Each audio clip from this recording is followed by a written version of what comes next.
শুরুতে বলে রাখি, আমাদের বাড়ি থেকে বাজারে হেঁটে যেতে 15 থেকে 20 মিনিট সময় লাগে এবং বাজারে যাবার সময় রাস্তার পাশে একটি বড় আনারসের বাগান এবং একটি বড় বাঁশঝাড় পড়ে।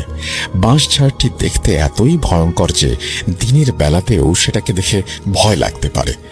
যাওয়া তো দূরের কথা, সেই বাঁশঝাড় নিয়ে গ্রামে অনেক ঘটনা রটে গেছে। সেখানে রাতের বেলায় অনেকে অনেক কিছু দেখেছে। অনেকে দেখেছে একটা সাদা শাড়ি পরা বুড়িকে বসে থাকতে, অনেকে দেখেছে একটা ছোট বাচ্চাকে সেখান থেকে বেরিয়ে আসতে। তারপরেও রাস্তার পাশ দিয়েই মানুষের বাজারে যেতে হয়। আমার বাড়ির পাশেই আমার ফুপুর বাসা এবং তার একটি ছেলে ছিল, নাম শামীম। আমরা দুজন প্রায় সমবয়সী হবার কারণে দুজন দুজনের সাথে কথা বলতে গেলে একদমই ফ্রি থাকতাম। আমরা দুজন একসাথে বাজারে যেতাম, আবার বাজার থেকে একসাথে ফিরে আসতাম। একদিন আমরা দুজন বাজারে গেলাম, কিন্তু শামীমের একটা গুরুত্বপূর্ণ কাজ পড়ে যাবার জন্য সেদিন আমাকে একা একা বাসায় ফিরতে হয়েছিল। হিমেল, তুই বাসায় চলে যা, আমার একটা গুরুত্বপূর্ণ কাজ পড়ে গেছে, আমার বাসায় ফিরতে দেরি হবে। আমি একটু রাগান্বিত হয়ে বললাম, আমি তোর জন্য বসে আছি একসাথে বাড়ি ফিরবো বলে, আর এখন তুই বলছিস আসতে পারবি না। তারপর আমি একা একাই বাড়িতে ফিরে এসেছিলাম। তখনই আমি সেই বড় বাঁশঝাড়টার কাছে আসলাম এবং বুঝতে পারলাম যে আমার দিকে কিছু একটা তাকিয়ে আছে। আমি চোখে ভুল ভেবে পাত্তা দিলাম না, সামনের দিকে যেতে লাগলাম। আপনাকে বলেছিলাম যে সেখানে একটা বড় আনারসের বাগান, একটা বড় বাঁশঝাড় পড়ে। আমি যখনই সেই আনারসের বাগানের কাছে আসলাম, আমি থমকে গেলাম। দেখলাম আমার চাচাতো ভাই আমার দিকে তাকিয়ে আছে। হ্যাঁ, এটা কিভাবে সম্ভব? একটা কথা বলতে ভুলে গেছি যে আমি আমার চাচাতো ভাইকে যে দেখেছিলাম সে 2021 সালের জুলাই মাসের দিকে মারা যায়। আপনি তো জানেন যে ওই সময় কোভিডের কারণে সারা বিশ্বই থমকে ছিল, কিন্তু তার মৃত্যু কোভিডের জন্য হয়নি। সে প্যারালাইজড ছিল 15 বছর এবং 2021 সালের জুলাই মাসের দিকে মারা যায়। ঘটনায় ফিরি, আমি দেখলাম যে আমার সেই চাচাতো ভাই একটা আনারসের পাতার উপরে বসে আছে এবং এক দৃষ্টিতে আমার দিকেই তাকিয়ে আছে। আমি একটুও ভয় পেলাম না, কারণ আমার ছোটবেলা থেকেই ভয় ভীতি একটু কম। তারপর আমি দেখলাম যে আমার চাচাতো ভাই আমার দিকে তাকিয়ে কিছু একটা বলছে, যেটা আমার বোধগম্য হয়নি। আমি এক দৃষ্টিতে তাকিয়ে রইলাম তার দিকে, যতক্ষণ পারলাম তার দিকে তাকিয়ে থাকার চেষ্টা করলাম। কিছুক্ষণ পর আমার ঘোর কাটলো পেছন থেকে একজন মানুষের ডাকে। আমি ঘড়ির দিকে তাকালাম, দেখলাম সময় 11:30। আমি নিজেই অবাক হয়ে গেলাম, এটা কিভাবে সম্ভব? তারপর কিছু না ভেবে বাড়িতে চলে আসলাম। আমি বাড়িতে আসার পর আম্মুকে ঘটনাটি বললাম। আম্মু ঘটনাটি হেসে উড়িয়ে দিল, বলতে লাগলো, হাজে বাজে কথা বলার জায়গা পাস না, কি দেখতে কি দেখেছিস, মনের ভুল সব। আমি কিছু বললাম না, ডিনার করলাম। আমিও মনের ভুল ভেবে চিন্তাগুলো বাদ দিলাম। তার পরের দিন আবারও প্রতিদিনের মতো সন্ধ্যাবেলায় বাজারে গেলাম। কাকতালীয়ভাবে সেদিনও আমার সেই ফুপাতো ভাইয়ের কাজ পড়ে যায়। সেদিনও আমাকে একা একা বাসায় ফিরতে হয়। আমি হেঁটে হেঁটেই বাড়ি ফিরতাম। এটা একটা অভ্যাসে পরিণত হয়েছিল। সেদিনও আমার সাথে সেই একই ঘটনা ঘটে। সেদিনও আমি আমার সেই চাচাতো ভাইকে দেখতে পাই, সে একটা আনারসের পাতার ওপরে। তারপর আগের দিনের মতোই আমার ঘোর কাটল পেছন দিকে একজন মানুষের ডাকে, এবং আশ্চর্যজনকভাবে সেদিনও সময়টা একই ছিল। সেদিন আমি সেখানে দাঁড়াইনি, সরে চলে আসলাম বাসায়। সেদিন আমি আম্মুকে কিছুই বললাম না, নিজের মনের মধ্যেই সবকিছু রেখে নিজের রুমে গিয়ে ঘুমিয়ে পড়লাম। কিন্তু যখন দিনের পর দিন আমার সাথে সেই একই ঘটনা ঘটতে লাগলো, তখন আমার টনক নড়ল, কিছু একটা করতে হবে। তারপর একদিন আমি আমার চাচাতো ভাইকে আর দেখতে পাইনি। আমি যেন হাঁফ ছেড়ে বাঁচলাম। কিন্তু তার পরের দিনই ঘটে গেল সেই ঘটনা। সেদিন আমি একাই বাজারে গিয়েছিলাম এবং রাতে ফিরে আসছিলাম। আবার সেই আনারসের বাগানের কাছে আসলাম এবং আজকে কোনো ভুল নয়, আমি কোনো নেশার ঘোরেও নেই। আমি স্পষ্ট দেখতে পেলাম আমার চাচাতো ভাই আমার দিকে তাকিয়ে আছে। সময়ও সেই 11:30। 1 মিনিটও কম নয়, 1 মিনিটও বেশি নয়। আমার মনে হচ্ছে সময় এখানে থমকে গেছে, সময় কিছুতেই এগোচ্ছে না। এবার আমি একটু ভয় পেতে লাগলাম। আমি সব কিছু স্পষ্ট দেখতে পাচ্ছিলাম। সে বাতাসের মধ্যে ভেসে বেড়াচ্ছে এবং আমার কাছে এসে আমাকে বলল, যেটা আমার এখন স্পষ্ট মনে আছে, ভাইয়া কেমন আছো তুমি? ভয় পেও না, আমি তোমাকে একটা কথা বলার জন্য এসেছি। আমার আব্বু আম্মুকে বলো আমার জন্য কিছু দান সদকা করতে। আমি ভয় পেতে লাগলাম। আসলে যারা সামনাসামনি দেখেনি তারা এই পরিস্থিতি বা এই অবস্থাটা বুঝতে পারবে না। আমি যেন ভয়ে ঘেমে যাচ্ছিলাম। তারপর সে আমাকে বলল, তুমি ভয় পাচ্ছ কেন ভাইয়া? ভয় নেই। তারপরও আমি কোনো কথা বলতে পারছি না। হ্যাঁ সূচক মাথা নাড়িয়ে বাসায় ফিরে আসার পথ ধরলাম। আমার পেছনের দিকে তাকাতে ভয় লাগছে, তারপরেও আমি একবার পেছনের দিকে তাকালাম। দেখলাম যে আমার দিকে এখনো সে তাকিয়ে আছে এবং মুচকি একটা হাসি দিচ্ছে। আমি সামনের দিকে তাকিয়ে আবার একবার পেছনের দিকে তাকালাম। পরে আর তাকে দেখতে পেলাম না। আমি বাসায় চলে আসলাম। এসে আম্মুকে সব ঘটনা বললাম। আজকে আম্মু আমার কথা বিশ্বাস করতে বাধ্য হলো। আম্মু বলতে লাগলো, আমার ছেলে একদিন দুই দিন হয়তো ভুল দেখতে পারে, কিন্তু প্রতিদিন তো ভুল দেখবে না। তারপর সকালবেলায় আমি আমার চাচিকে ঘটনাটি বললাম। ওনারই ছেলে মারা গিয়েছিল। এটা শোনার পর চাচি অঝোরে কাঁদতে লাগলেন। আসলে যখন 15 বছরের একটা প্যারালাইজ ছেলেকে লালন পালন করার পর সেই ছেলে মারা যায়, তখন তার চেয়ে বেশি কষ্টের আর কিছু হতে পারে না। আমার চাচি আমাকে বলল, বাবা, আমার ছেলে তো আমাকে দেখা দেয় না, স্বপ্নেও না, তোমাকেই অনেকবার দেখা দিল। এটা বলে চাচি কাঁদতে লাগলেন। তারপর আমি চাচিকে সব ঘটনা খুলে বললাম যে আপনার ছেলে আমাকে এই সব বলেছে।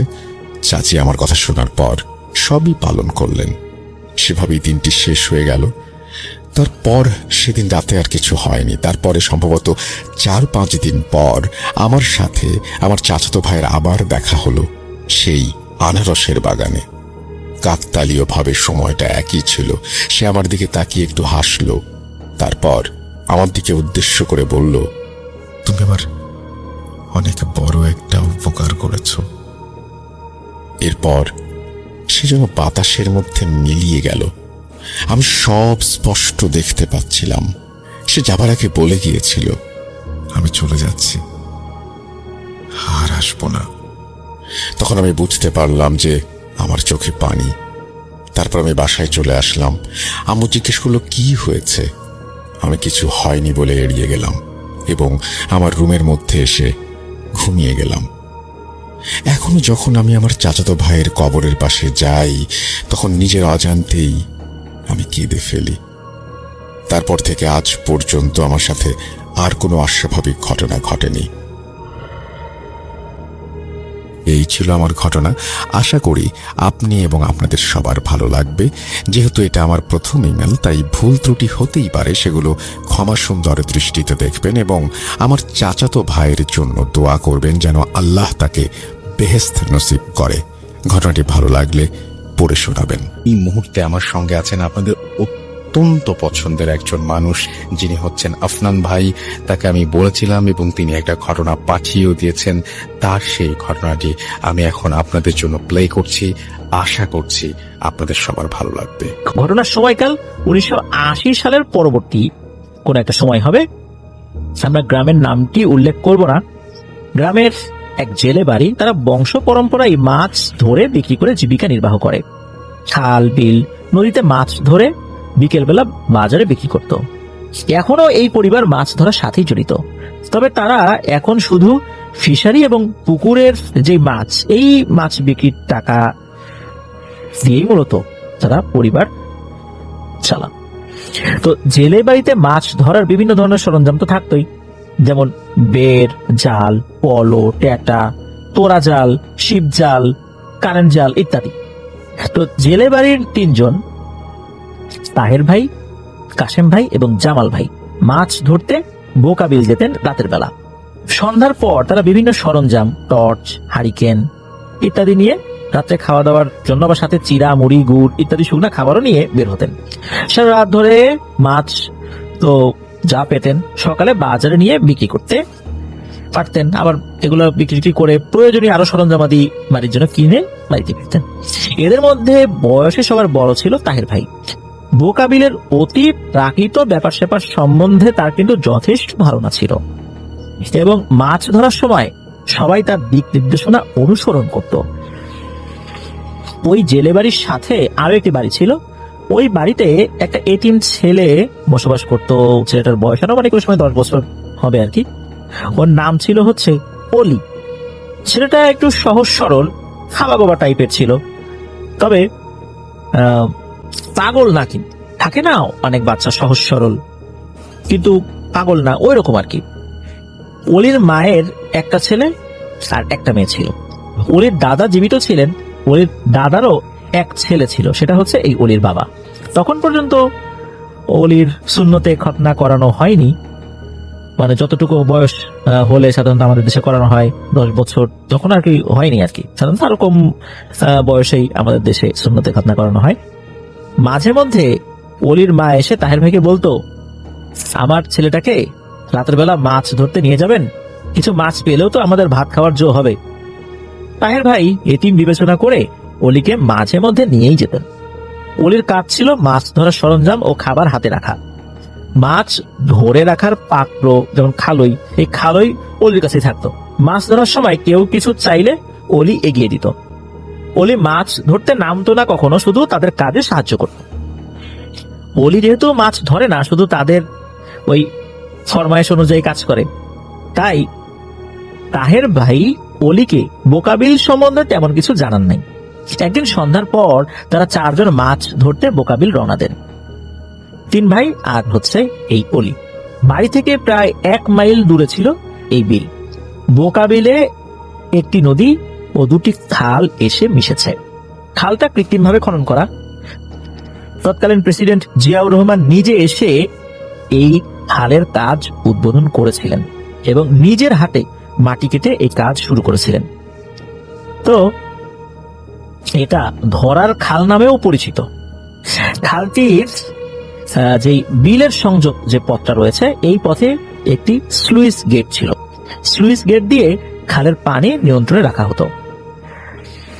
তো কথা ছিল যে ওই সময় এই স্লুইস গেটের কাছাকাছি মাছ ধরা হবে, মানে যেদিন তারা আবার বের হয়েছেন আর কি, তারা বিলে আসার পর অলির কাছে সবকিছু বুঝিয়ে দিয়ে যে যার মতো মাছ ধরতে নেমে গেছেন।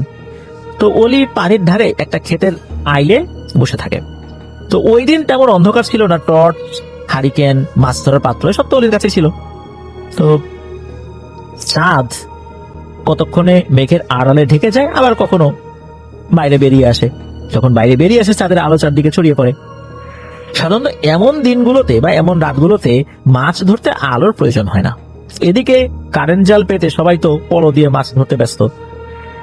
প্রিয় লিসেনার্স, আপনারা নাগরদোলা তো নিশ্চয়ই দেখেছেন। এদিকের গ্রামের মানুষ এটাকে বলতো চোরকি। গ্রামে মেলা হলে নাগরদোলা দেখা যেত।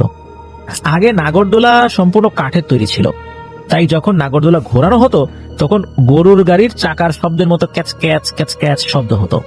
এই শব্দটা দূর থেকেও শোনা যেত।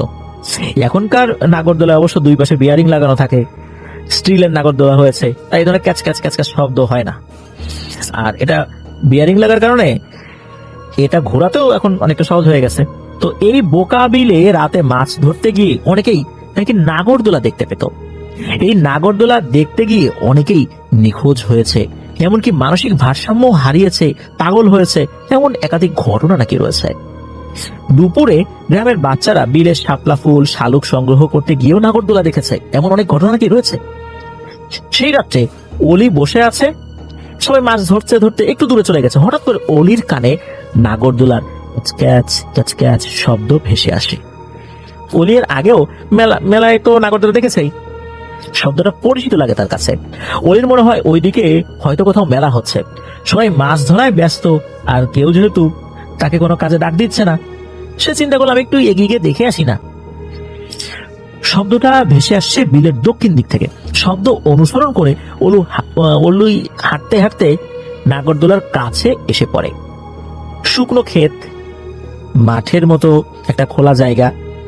তো মানুষজন আসলে কাউকে দেখছে না অলি, শুধু একটি নাগরদোলা আস্তে আস্তে ঘুরছে ক্যাচ ক্যাচ ক্যাচ ক্যাচ শব্দ করে। অলি মনে করে মেলা হয়তো কাল সকালে হবে, তাই আগের দিন লোকজন এসে নাগরদোলা বসিয়ে রেখে গেছে। লোকজন যেহেতু কেউ নেই, আমি একটু নাগরদোলায় উঠে বসি, বিনা পয়সা চড়া হবে, এমনিতে তো পয়সা দিয়ে চড়তে হবে। অলি নাগরদোলার কাছে গিয়ে দাঁড়াতেই নাগরদোলা থেমে যায়। নাগরদোলা হঠাৎ করে থেমে যায়, অথচ একটু একটু করে নাগরদোলা ঘুরছিল। মনে হচ্ছে নাগরদোলা এতক্ষণ অলির জন্যই অপেক্ষা করছিল। সে কাছে আসতেই থেমে যায়। অলি নাগরদোলায় উঠে বসে। এদিকে তাহের ভাই উনি মাছ ধরতে ধরতে পিপাসার্ত হয়ে পড়েন। পানি নিয়ে আসার জন্য অলিকে ডাকাডাকি করে অলিকে আর পাচ্ছে না। অলির কাছে কিন্তু খাবার পানি থাকে। এখন অলিকে ডাকলেই তো পাওয়া যায়, এখন কেন পাওয়া যাচ্ছে না, এটা কিন্তু তাদের মাথায় একটা চিন্তার উদ্রেক করে। তাহের ভাই অন্য দুই ভাইকে ডাকতে থাকেন, তারা আসে। অলি কোথায় গেল, এটা এমনি সমস্যা ছেলে, হাবাগোবা টাইপের ছেলে, আবার কোথায় গিয়ে বিপদে পড়লো কিনা। এনারা তিনজন আবার একত্র হয়ে অলিকে আশেপাশে খুঁজতে থাকেন, কিন্তু আশেপাশে কোথাও অলিকে ওনারা পান না। সমস্যা ছেলে, বুদ্ধিশুদ্ধি কম, এ কি আবার মাস্টার্স নিয়ে বাড়িতে চলে গেল কিনা। ওনারা চিন্তা করলেন যে হয়তোবা ওনারা মাছ ধরতে দূরে চলে গিয়েছিলেন, অলি খুঁজে পায় নাই, ছোট মানুষ, উনি যা ওনারা মাছ যা দিয়েছিলেন অলিকে, অলি হয়তো সেই মাছগুলো নিয়ে ওনাদের বাড়িতে চলে গেছে, অর্থাৎ এই যে তাহের ভাইদের বাড়িতে চলে গেছে, সেখানে গিয়ে মাছগুলো রেখে হয়তো নিজের বাড়িতে চলে গেছে, এরকমটা ওনারা চিন্তা করেছেন। তো ওনারা কি করলেন যে ওনারা সারা রাত ধরে মাছ ধরেছেন, মাছ ধরে বাড়িতে ফিরেছেন। মাছ যেগুলো ধরেছেন ওগুলো অন্য একটা জায়গায় রেখেছিলেন। অলি কিন্তু কখনোই ওনাদেরকে না বলে চলে যায় নাই, এই ফার্স্ট টাইম এরকমটা হয়েছে, এটাও কিন্তু ওনারা ভাবছিলেন। তো বাড়িতে আসার পর ওনারা জানলেন যে অলি তো রাতে বাড়ি ফেরে নেই। এদিকে ওই অলির যে মা, সেও এসে খোঁজ খবর নিয়েছে যে অলি কোথায়। তারা বলে যে অলি তো এরকম ভাবে হঠাৎ করে চলে গেছে। আর ওনারাও জানলেন যে অলি রাতে বাড়ি ফেরে নেই। এদিকে অলির মা যখন জানলেন যে অলি এরকম ভাবে কোথায় যেন চলে গেছে, সে তো হাউমাউ করে কান্নাকাটি শুরু করে দিয়েছে, একমাত্র ছেলে, তারপরে এরকম সমস্যা ছেলে, কোথায় গিয়ে কোন বিপদে পড়বে। এদিকে এই যে তাহের ভাই ওনাকে সান্ত্বনা দেন যে আপনি চিন্তা করেন না, অলিকে ইনশাল্লাহ আমরা খুঁজে বের করবো। ওনারা কিন্তু অনেক খোঁজাখুঁজি করলেন, কিন্তু অলির সন্ধান আর পান না। আশেপাশের গ্রামে হাট বাজারে খবর নিয়ে অলিকে পাওয়া গেল না। এভাবে 3 দিন খোঁজার পর অলির সন্ধান যখন পাওয়া গেল না, ওনারা চিন্তা করলেন যে ছেলেটাকে কেউ মেরে ফেললো না তো। আর অলি যদি মারাই যেত বা কেউ মেরে ফেলতো, তার লাশ তো পাওয়া যেত। অলির মতো একটা সহজ সরল হাবাগোবা ছেলেকে কে মারবে, ওর কে শত্রু থাকতে পারে, যেমন তো আসলে মনে করাও মুশকিল। কিন্তু অলির কোনো চিহ্নই পাওয়া যাচ্ছে না। অলি কিন্তু খুব ভালো সাঁতার জানতো, পানিতে ডুবে যাওয়ারও কথা না, হারিয়ে গেলেও ফিরে আসার কথা। সে এতটা হাবাগোবা না যে সে হারিয়ে গেলে ফেরত আসতে পারবে না। সে তার নাম, তার বাবার নাম, তার মায়ের নাম, গ্রামের নাম সবকিছুই বলতে পারে। এভাবে চলে যায় 3 মাস। 3 মাস পরের ঘটনা, বিলের দক্ষিণ দিকের এক গ্রামের কৃষক তার পাট কেটে আনতে গেছেন। কৃষক নিজে এবং সাথে 2 জন কাজের লোক নিয়ে নৌকা করে বিলের ওই পাট ক্ষেত যেখানে ছিল ওই অংশে গেছেন। পাট কাটার মৌসুমে আবার বিলে পানি থাকে, তাই পাট কেটে নৌকায় করে কাছাকাছি এনে বিলের পানিতে পাট চুবিয়ে রেখে জাগ দিতে হয়। জাগ না দিলে কিন্তু এই পাট থেকে আঁশ আলাদা করা যায় না। এটা আমাদের এলাকায় জাগ বলে, হয়তো বা অন্য এলাকায় অন্য কোনো কিছু বলতে পারে। অর্থাৎ ওই পাটখড়িটা পানিতে রেখে এটা পচাতে হয়। তো যাই হোক, ওই কৃষক দুপুরে ক্ষেতের আইলে নৌকা বেঁধে খাবার খেতে বসেছেন ক্ষেতের এক পাশে। তপ্ত রোদ ছিল সেদিন। খাবার খাওয়ার এক পর্যায়ে একটা দমকা হাওয়া লাগে তাদের শরীরে। বাতাসে পাট গাছগুলো দোলা দিয়ে ওঠে। বাতাস স্বাভাবিক ব্যাপার হলেও এবার একটা ঝটকা বাতাস কিন্তু সেদিন আর আসেনি। খাবার খেয়ে একটু হুক্কা টানবেন ওনারা। যখন হুক্কা নিয়ে নৌকার কাছে এসেছেন, অর্থাৎ নৌকা এসেছেন, একটা ছেলে লুঙ্গি আর গেঞ্জি পরে গামছা পেঁচিয়ে বসে রয়েছে। বসে না, আসলে এমন ভাবে ওই নৌকায় বসে রয়েছে, মাথাটা একপাশে ঠেকিয়ে ঘুমাচ্ছে। এই দৃশ্য দেখে হাতের ইশারায় কৃষক বাকি 2 জনকে ডেকে নৌকার দিকে নিয়ে আসেন আর কি। বলতে দেখো তো, আমি না দেখি, তোমরা তাও তাই দেখো কিনা। দেখার পর একজন আরেকজনের দিকে তাকিয়ে থাকে, কারো মুখে কোনো কথা নাই। অল্প সময় আগে তারা খেতে বসেছে, এর মধ্যে কেউ হেঁটে আসলে তো পানির শব্দ পাওয়া যেত। আর বিলের যেই জায়গায় তারা নৌকা নিয়ে এসেছেন এখানে কিন্তু পায়ে হেঁটে আসা কঠিন ব্যাপার বলতে হবে। একটু আগে একটা বাতাসের ঝটকা লেগেছে, তাছাড়া এটা গভীর ঘুমে আচ্ছন্ন। একটা ভয় বা কৌতূহল এদের মধ্যে কাজ করছে, কেউ কোনো কথা বলছে না। তো কৃষক বলল, আমরা 3 জন আছি, আল্লাহ ভরসা, তোমরা আমার সাথে আসো। কৃষক আগে, বাকি 2 জন পেছনে। নৌকার কাছে গিয়ে নৌকায় না উঠে হাত দিয়ে নৌকা নাড়া দিয়ে ডাক দিল, মানে তার গায়ে হাত দেয় নাই, নৌকা নাড়া দিচ্ছে। সেটার ঘুম ভেঙে গেল এবং উঠে দাঁড়িয়ে চারপাশ ঘুরে দেখতে লাগলো। নাম ঠিকানা জিজ্ঞেস করলে সে জানায় তার নাম অলি, বাড়ি অমুক গ্রামে, মানে তার গ্রামের নাম বলে। গ্রামের নাম শুনে কৃষকের 3 মাস আগের কথা মনে হয়। কৃষক জিজ্ঞেস করে, তুমি 3 মাস আগে রাতে মাছ ধরতে গিয়ে নিখোঁজ হয়েছিল না? তখন অলি বলে, না, আমি তো কালকে রাতে মাছ ধরতে এসে চরকিতে উঠে ঘুমিয়ে গেছিলাম, এখন দেখি চরকিওয়ালা আমাকে এই নৌকার উপর রেখে চরকি নিয়ে চলে গেছে। কৃষক উনি বুঝতে পারলেন ঘটনাটা কি হয়েছে। উনি দূরের যে ক্ষেতগুলো রয়েছে ওই ক্ষেতগুলোর মানুষগুলোকে ডাক দেন, অলিকে দেখান এবং বলে যে, এই যে দেখো ঘটনা কি, অলিকে তো পাওয়া গেছে, এই ঘটনা, আমরা তো এই একটু আগে এরকম একটা দমকা বাতাস একটা পাইলাম, তারপর এই ঘটনা অলি তো এটা বলতেছে। সবাই মিলে অলিকে ওই কৃষকের বাড়িতে নিয়ে যান। ঘটনা শুনে গ্রামের মানুষ এসে কৃষকের বাড়িতে ভিড় করে। বিকেল বেলা কৃষক গ্রামের মেম্বারকে সাথে নিয়ে, অলিকে নিয়ে তারা ওই যে অলির যে গ্রাম ওখানে যান এবং অলিকে বাড়িতে পৌঁছে দেন। রীতিমতো হই হুল্লোড় পড়ে যায়। 3 মাস পর অলি ফিরে এসেছে। অলির গায়ে সেই আগের পোশাক কিন্তু তখনও আছে। গ্রামের রেওয়াজ অনুযায়ী লোহা গরম করে পানি অলিকে খাওয়ানো হয়, অলিকে তখনই গোসল করানো হয়। গোসলের সময় জানা যায় অলির খতনা করানো হয়েছে, মানে তার মুসলমানি করা। হারানোর আগে কিন্তু অলির মুসলমানি করানো হয়নি। এছাড়াও অলির শরীর স্বাস্থ্য আগের থেকে আল্লাহর রহমতে যথেষ্ট ভালো ছিল। অলি সারাদিন খেলাধুলা করতো, ঘুরে বেড়াতো, পুকুরে সাঁতার কাটতো, তাই অলির শরীর ময়লাটে থাকতো। কিন্তু অলির শরীর কিন্তু তখন অত্যন্ত পরিষ্কার দেখা যাচ্ছিল, ঝকঝকে তকতকে একদম। অলি যে হারায়নি, অলিকে কেউ নিয়ে গিয়েছিল তা সবার বুঝতে বাকি রইল না। অনেক দিন পর্যন্ত দূর দূরান্ত থেকে মানুষ এসেছে অলিকে দেখতে। এই 3 মাস অলি কোথায় ছিল, কার সাথে ছিল, অলিকে কে নিয়ে গিয়েছিল, এসব কোনো কিছুই অলি মনে করতে পারেনি। শুধু এতটুকুই বলতে পারতো যে আমি চরকির উপরে বসে ঘুমিয়ে গেছিলাম, পরে সকালে চরকিওয়ালা আমাকে নৌকার উপর রেখে চলে গেছে। অলির দাদা অত্যন্ত ধার্মিক এবং নামাজি লোক ছিলেন। তার নামের শেষে মানুষ মুন্সি শব্দটা যোগ করেছিলেন, মানুষ খুশি হয়ে তাকে মুন্সি বলে ডাকতেন। তো অলির ফিরে আসার পর প্রায়ই আঙুর খেতে বায়না ধরতো, এমনকি আঙুরের জন্য কান্নাকাটি করে সারাদিন না খেয়ে থাকতো। তখন আঙুর কিন্তু সচরাচর পাওয়া যেত না, উপজেলা বাজার থেকে অলির দাদা কিনে এনে দিতেন। তাছাড়া আঙুরের দামও তো বেশি। অলির এই পরিবারের যে আর্থিক সামর্থ্য, তাতে তো আঙুর কেনার সামর্থ্য তাদের আসলে ওভাবে ছিল না। তার দাদা যতটুকু পারতেন কিনে আনতেন। অলি ফিরে আসার কিছুদিন পর, আনুমানিক 1 মাস হবে, অলির প্রতিবেশী এক চাচির ভাই অলিদের বাড়িতে আসে। উনি কবিরাজি সংক্রান্ত কাজে অলিকে কিছুদিনের জন্য নিতে চান। অলিকে নিয়ে সে কোথাও যাবে না, তার বোনের বাড়িতে, মানে পাশের বাড়িতেই থাকবেন। অলির মা তার শ্বশুরের মতামত ছাড়া, অর্থাৎ অলির দাদার মতামত ছাড়া কিছু করতে পারবেন না বলে জানিয়েছেন সাপ। রাত্রে অলির দাদাকে জানানো হলে তিনি সরাসরি নিষেধ করে দেন। ওই মহিলার ভাই নাকি ভয়ঙ্কর এক কালো জাদুকর, তন্ত্রবিদ্যায় সিদ্ধ এক জাদুকর, সে অলিকে নিয়ে অসৎ উদ্দেশ্যে কিছু করবে, এমনটাই অলির দাদা আজ করেন। আর সেই লোকটা শয়তানের পূজারী। অলির দাদা জানান, শুধু এই লোক নয়, তার কাছে আরো এরকম বেশ কয়েকজনও নাকি এসে এই অনুরোধ করেছেন। অলির দাদা কিন্তু বাসায় বিষয়টা বলেন নাই, তখন বলেন যে এরকম বেশ কয়েকজন লোক আমার কাছে আসছে, অলিকে চায়। তো অলির দাদার একমাত্র বংশপ্রদীপ, অলির কিছু হয়ে গেলে তার বংশের বাতি নিভে যাবে, এমনটাই অলির দাদা ভেবেছেন। তো এই একটি মাত্র কারণে অলির দাদা কঠিন এক সিদ্ধান্ত নিতে বাধ্য হন। মানুষ কতটুকু অসহায় হলে নিজের ভিটেমাটি বিক্রি করে জন্মস্থান ছেড়ে দেশান্তর হতে বাধ্য হয়।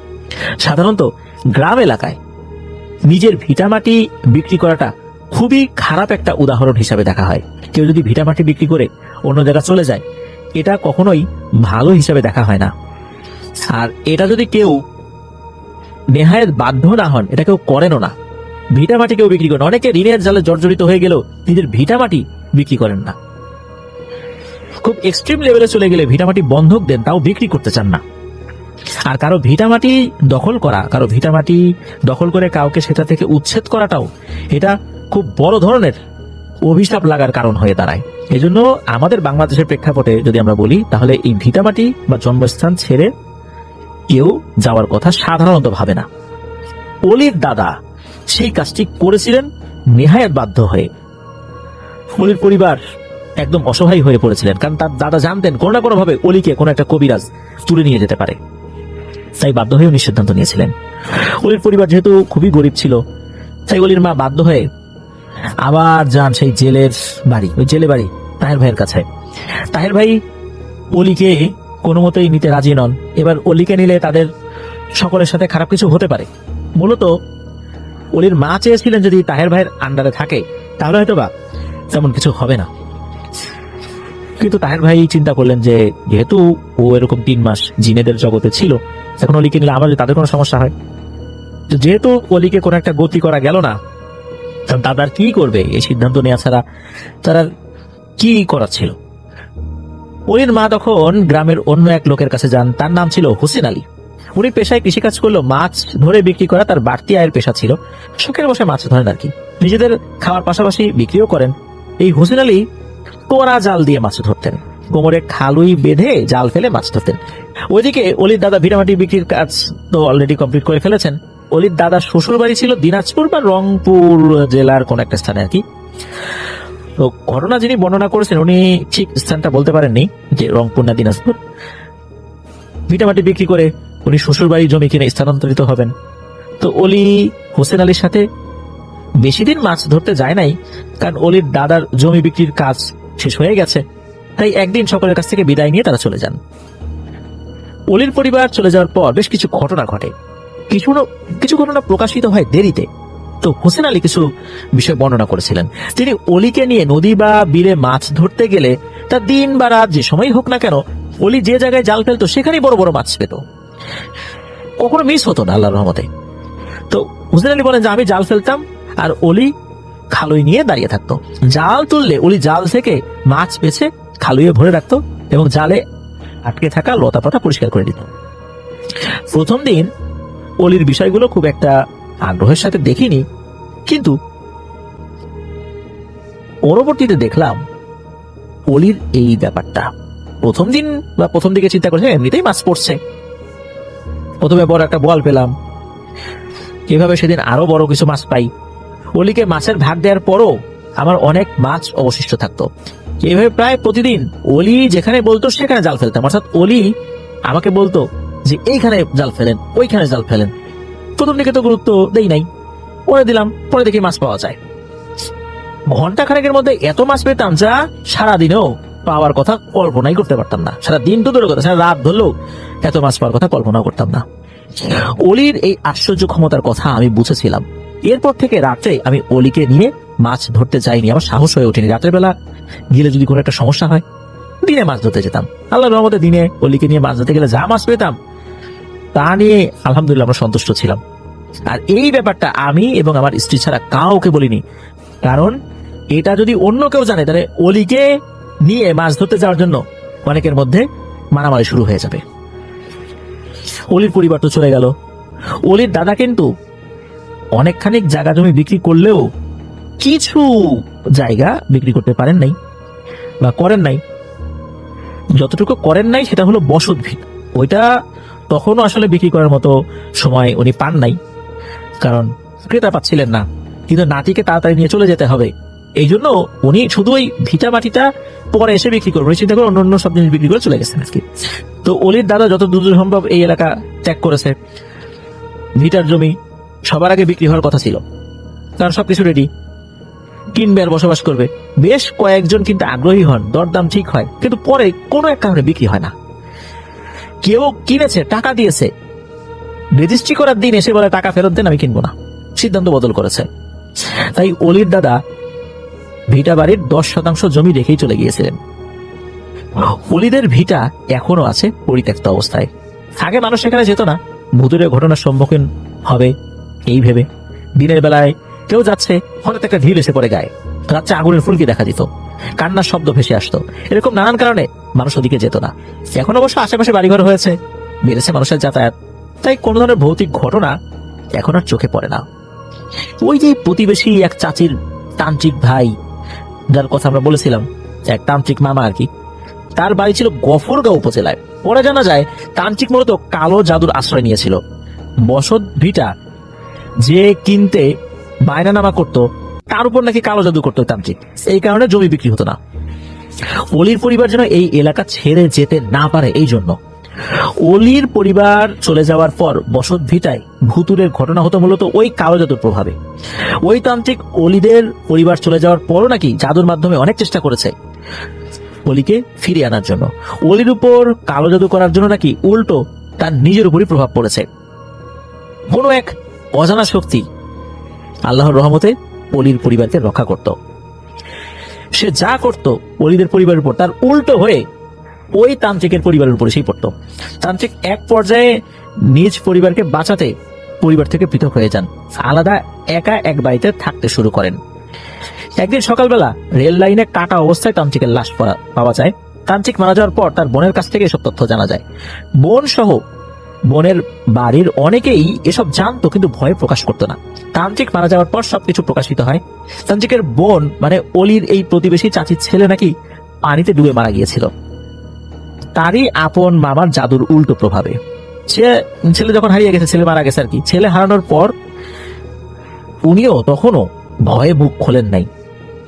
এলাকার বয়োজ্যেষ্ঠ মুরব্বীদের অনেকেই বলেন অলি নাকি একবার এসেছিল এই এলাকায় তার দাদা মারা যাবার পর, কিন্তু এই কথা নির্ভরযোগ্য সত্যতা নিশ্চিত আসলে হয় না। অলিদের বসত ভিটায় সেই 10% জমি এখনো আছে। অলিদের পরিবার চলে যাওয়ার পর কেউ তাদের সম্বন্ধে বলতে পারে না, কেউ কিছু জানেও না। তারা কখনো এখানে এসেছে বলে বা কারোর সাথে যোগাযোগ করেছে বলে কোনো তথ্যও পাওয়া যায় না। আসলে অলির বিষয়টা সম্পূর্ণ এক রহস্যে ঘেরা। অলি কি বর্তমানে জীবিত আছে, কোথায় আছে, বিষয়টা জানা যায় না। হতে পারে অলি জীবিত আছে। যদি 1980 সালের পরবর্তী সময়ে অলির বয়স 10 বছর থাকে, তাহলে এখন অলির বয়স কত হবে আপনারা চিন্তা করেন। এখন 2025 সাল। অলি এখন বয়োজ্যেষ্ঠ হয়েছে এটা নিশ্চিত। বেঁচে থাকার সম্ভাবনাও আল্লাহ চাহেন তো রয়েছে। হতে পারে অলি অন্য কোনো নামে অন্য এলাকায় রয়েছে। অলির দাদা শ্বশুরবাড়ি ছিল দিনাজপুর বা রংপুর এলাকায়, সেখানকার কোনো একটা জায়গায় সে বেড়ে উঠেছে, সেখানেই সে বিয়ে করেছে, সন্তানাদি হয়তোবা হয়েছে, হয়তোবা তার নাতি নাতনিও হয়েছে, এমনও হতে পারে। কিন্তু কেউ জানে না অলির সাথে ঘটে যায় এই ঘটনা। প্রিয় লিসেনার্স, দারুণ একটা ঘটনা ছিল, খুব ভালো লেগেছে আমার কাছে। কত কিছুই না রহস্যময় থাকে। এই ঘটনা আপনারা শোনার পর অনেকেই অলি সম্পর্কে জানতে চাইবেন বা মনের মধ্যে প্রশ্ন উদিত হতেই পারে, অলি কোথায় আছে। আমরা কেউ জানি না, যিনি পাঠিয়েছেন ঘটনা উনিও বলতে পারেন না। তবে আপনাদের জানা যদি থাকে, কারণ যিনি ঘটনা পাঠিয়েছেন ওনার বাড়ি তো ময়মনসিংহের ত্রিশালে, আমাদের লিসেনাররা তো সারা বাংলাদেশেই রয়েছেন। রংপুর দিনাজপুরের ওইদিকে এই রহস্যময় বালকের সম্পর্কে আপনারা কি কেউ কখনো জেনেছেন আপনাদের বাবা বা দাদাদের মুখে?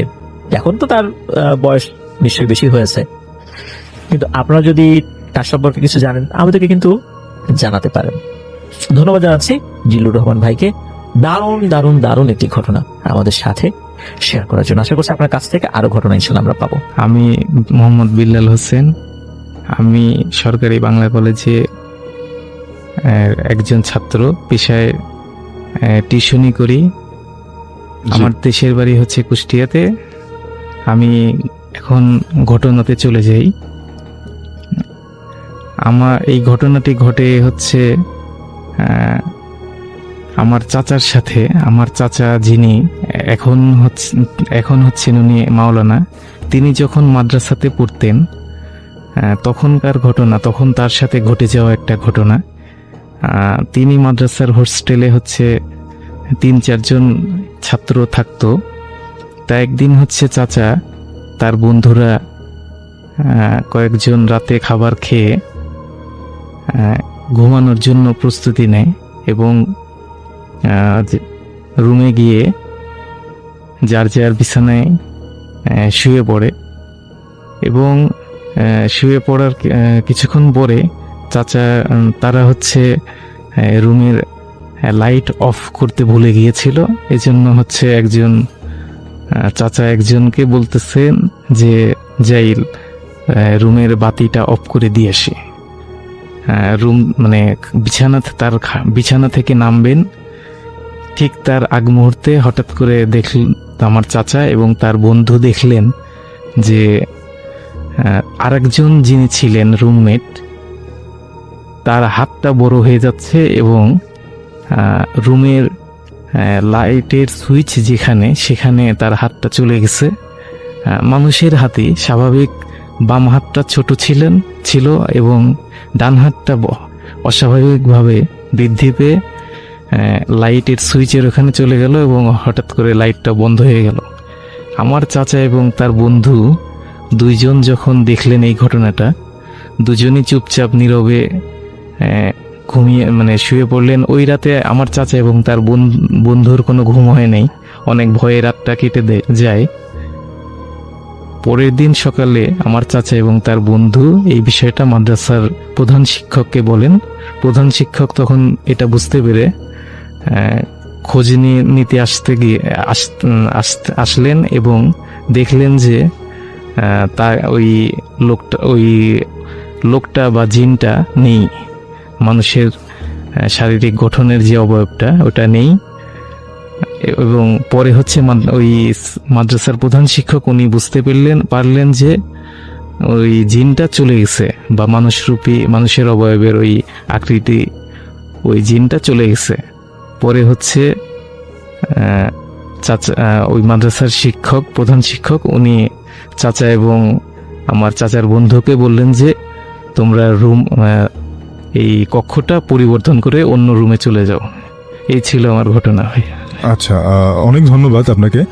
এবং আমরা যেটা বুঝলাম যে উনি আসলে জিন বা ছদ্মবেশী যদি আমরা বলি, সে আপনার চাচার সাথেই থাকতো। হ্যাঁ, এবং মাদ্রাসাতে পড়াশোনা করতো। তাদের সাথে দীর্ঘদিন মাদ্রাসাতে সে পড়াশোনা করেছিল এবং কারো কোনো ক্ষতি করেনি সে। জি জি, জিন একটা ভালো জিন ছিল। শুধুমাত্র তার এই নিদর্শন বা এই রূপটা দেখতে পাওয়ার পরেই সে পালিয়ে চলে যায়। জি, বিলাল ভাই, আপনি আরেকটা ঘটনার কথা বলছিলেন যেটা আপনার সাথে এবং আপনার চাচার দুজনের সাথেই ঘটে গিয়েছে। জি, সেই ঘটনাটা শুনবো। জি, অবশ্যই আমরা সেই ঘটনায় চলে যাই। এটা 2005 বা 6। তখন আমার বয়স আপনার 8-9 বছর এরকম। তা আমি একদিন চাচার সাথে ঘুমানোর ইচ্ছা করলো। ছোটবেলায় বাবা মাকে বললাম যে চাচার সাথে ঘুমাবো। ছোটবেলার থেকেই এইগুলার প্রতি জিন ভূতেদের প্রতি আগ্রহ বেশি ছিল। তা একদিন রাত্রে আমি চাচার সাথে রাত্রে ঘুমাই। তা আমার চাচা উনি আবার সবসময় 5 ওয়াক্ত নামাজ পড়তেন এবং তাহাজ্জুদের নামাজ পড়তেন। রাত্রে যখন 2:30-3টা বাজে, 2:30 আমি যদিও তখন ঘড়ি ছিল না ওইভাবে, আমার আনুমানিক যেটা, চাচা যখন তাহাজ্জুদের নামাজ পড়তেন তখন উনি 2:30-3টা এই সময় উঠতেন। তা চাচা বাড়িতে কলপারে গিয়ে অজু করে এসে নামাজে দাঁড়াবেন। আমি তখন ঘুম, আবছা ঘুম, চোখ বন্ধ আছে কিন্তু ওইভাবে গভীর ঘুমে না। তা চাচা যখন নামাজে দাঁড়াবেন ওই সময় আপনার কেউ একজনের সাথে আমার চাচা কথা বলতেছিলেন। আমি তাকে অন্ধকারে কিছুই দেখতে পাইনি, কিন্তু তার কথাগুলো এরকম ছিল যে আমিও আপনার সাথে নামাজ পড়ব, এরকম কিছু একটা। আচ্ছা, আমি এইটা শোনার পরে কণ্ঠটা এরকম ছিল যে আপনার শব্দ প্রতিধ্বনি হয়। আমরা একজন মানুষেরা কথা বলে যেরকম প্রতিধ্বনি হয়, তার কথাটা স্পষ্ট না, কিন্তু এরকম কথাটা আপনার প্রতিধ্বনি হয়ে বারবার একই কথা বারবার আসতেছে। হ্যাঁ, তা আমার চাচা তো আপনার মাওলানা এবং ইমামতিও করেন।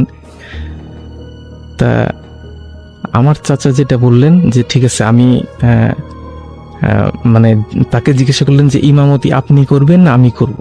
তো চাচা ওই কিরকম একটা কণ্ঠ বলছে যে আপনি করেন, আপনি যেহেতু একজন ইমাম এবং মাওলানা, আপনি ইমামতি করেন, আমি আপনার পিছনে দাঁড়িয়ে নামাজ পড়ি। এই যে কথাগুলো, আমার চাচার কথাগুলো স্বাভাবিক, কিন্তু এই কথাগুলা আপনার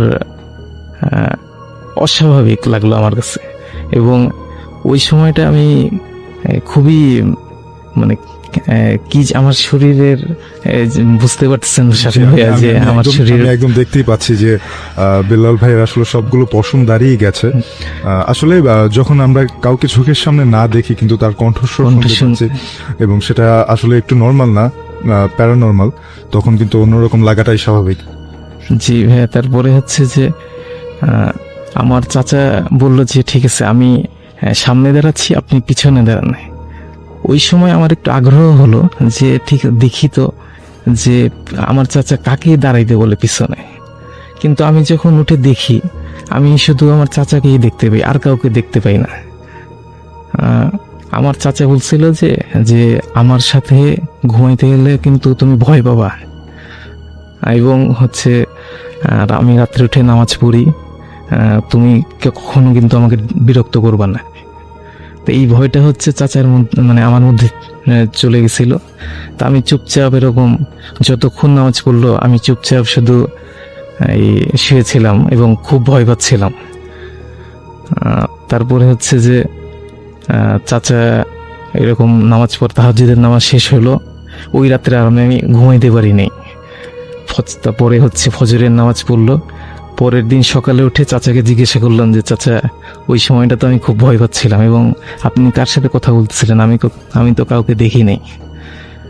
আমার চাচাও হচ্ছে ওই জিনটাকে হচ্ছে সবসময় দেখে না, মাঝে মধ্যে হঠাৎ মানে সবসময় কথা বলে, কিন্তু চাচা মানে ওই জিনটা সবসময় চাচার সামনে আসে না।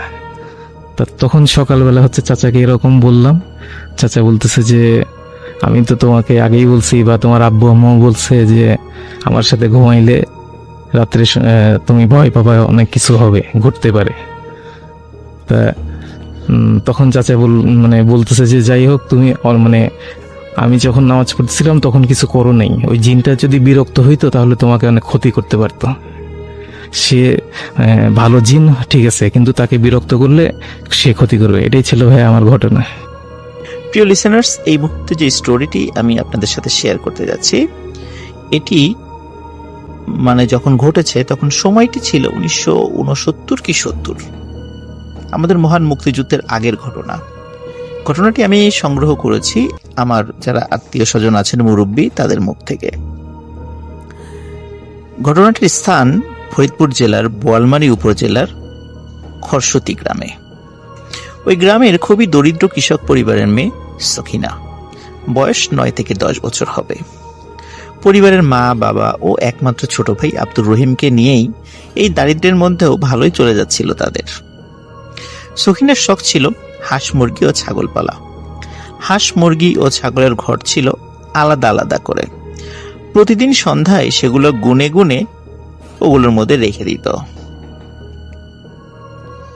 যে মুরগিগুলো সখিনার ছিল এর মধ্যে একটা মুরগি ছিল একটু ভিন্ন রকমের, কারণ সেটি তার নিজের খোপে থাকতে পছন্দ না করে রাতের বেলা সে গাছের ডালে বসে থাকতে পছন্দ করত। এরকম অনেক মুরগি দেখা যায় যারা নিজের ঘরে না থেকে গাছের ডালে থাকে। তাই মাঝে মধ্যেই একটি লম্বা লাঠি দিয়ে সেটিকে মৃদু আঘাত করে নামিয়ে আনত সখিনা। যেহেতু মাঝে মধ্যেই এটা হতো, তাই এই কাজ করার জন্য মাঝে মাঝে সন্ধ্যার পর তার ছোট ভাই আব্দুর রহিমকে নিয়ে সেই লম্বা লাঠি ও একটি হারিকেন নিয়ে বের হতো।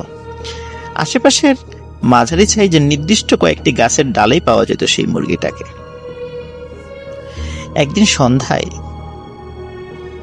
সখিনা দেখে তার সেই মুরগিটি মানে এখনো ফেরেনি। তাই বিরক্ত হয়ে সেই কাজ করতে বের হয়ে যায় আব্দুর রহিমকে নিয়ে।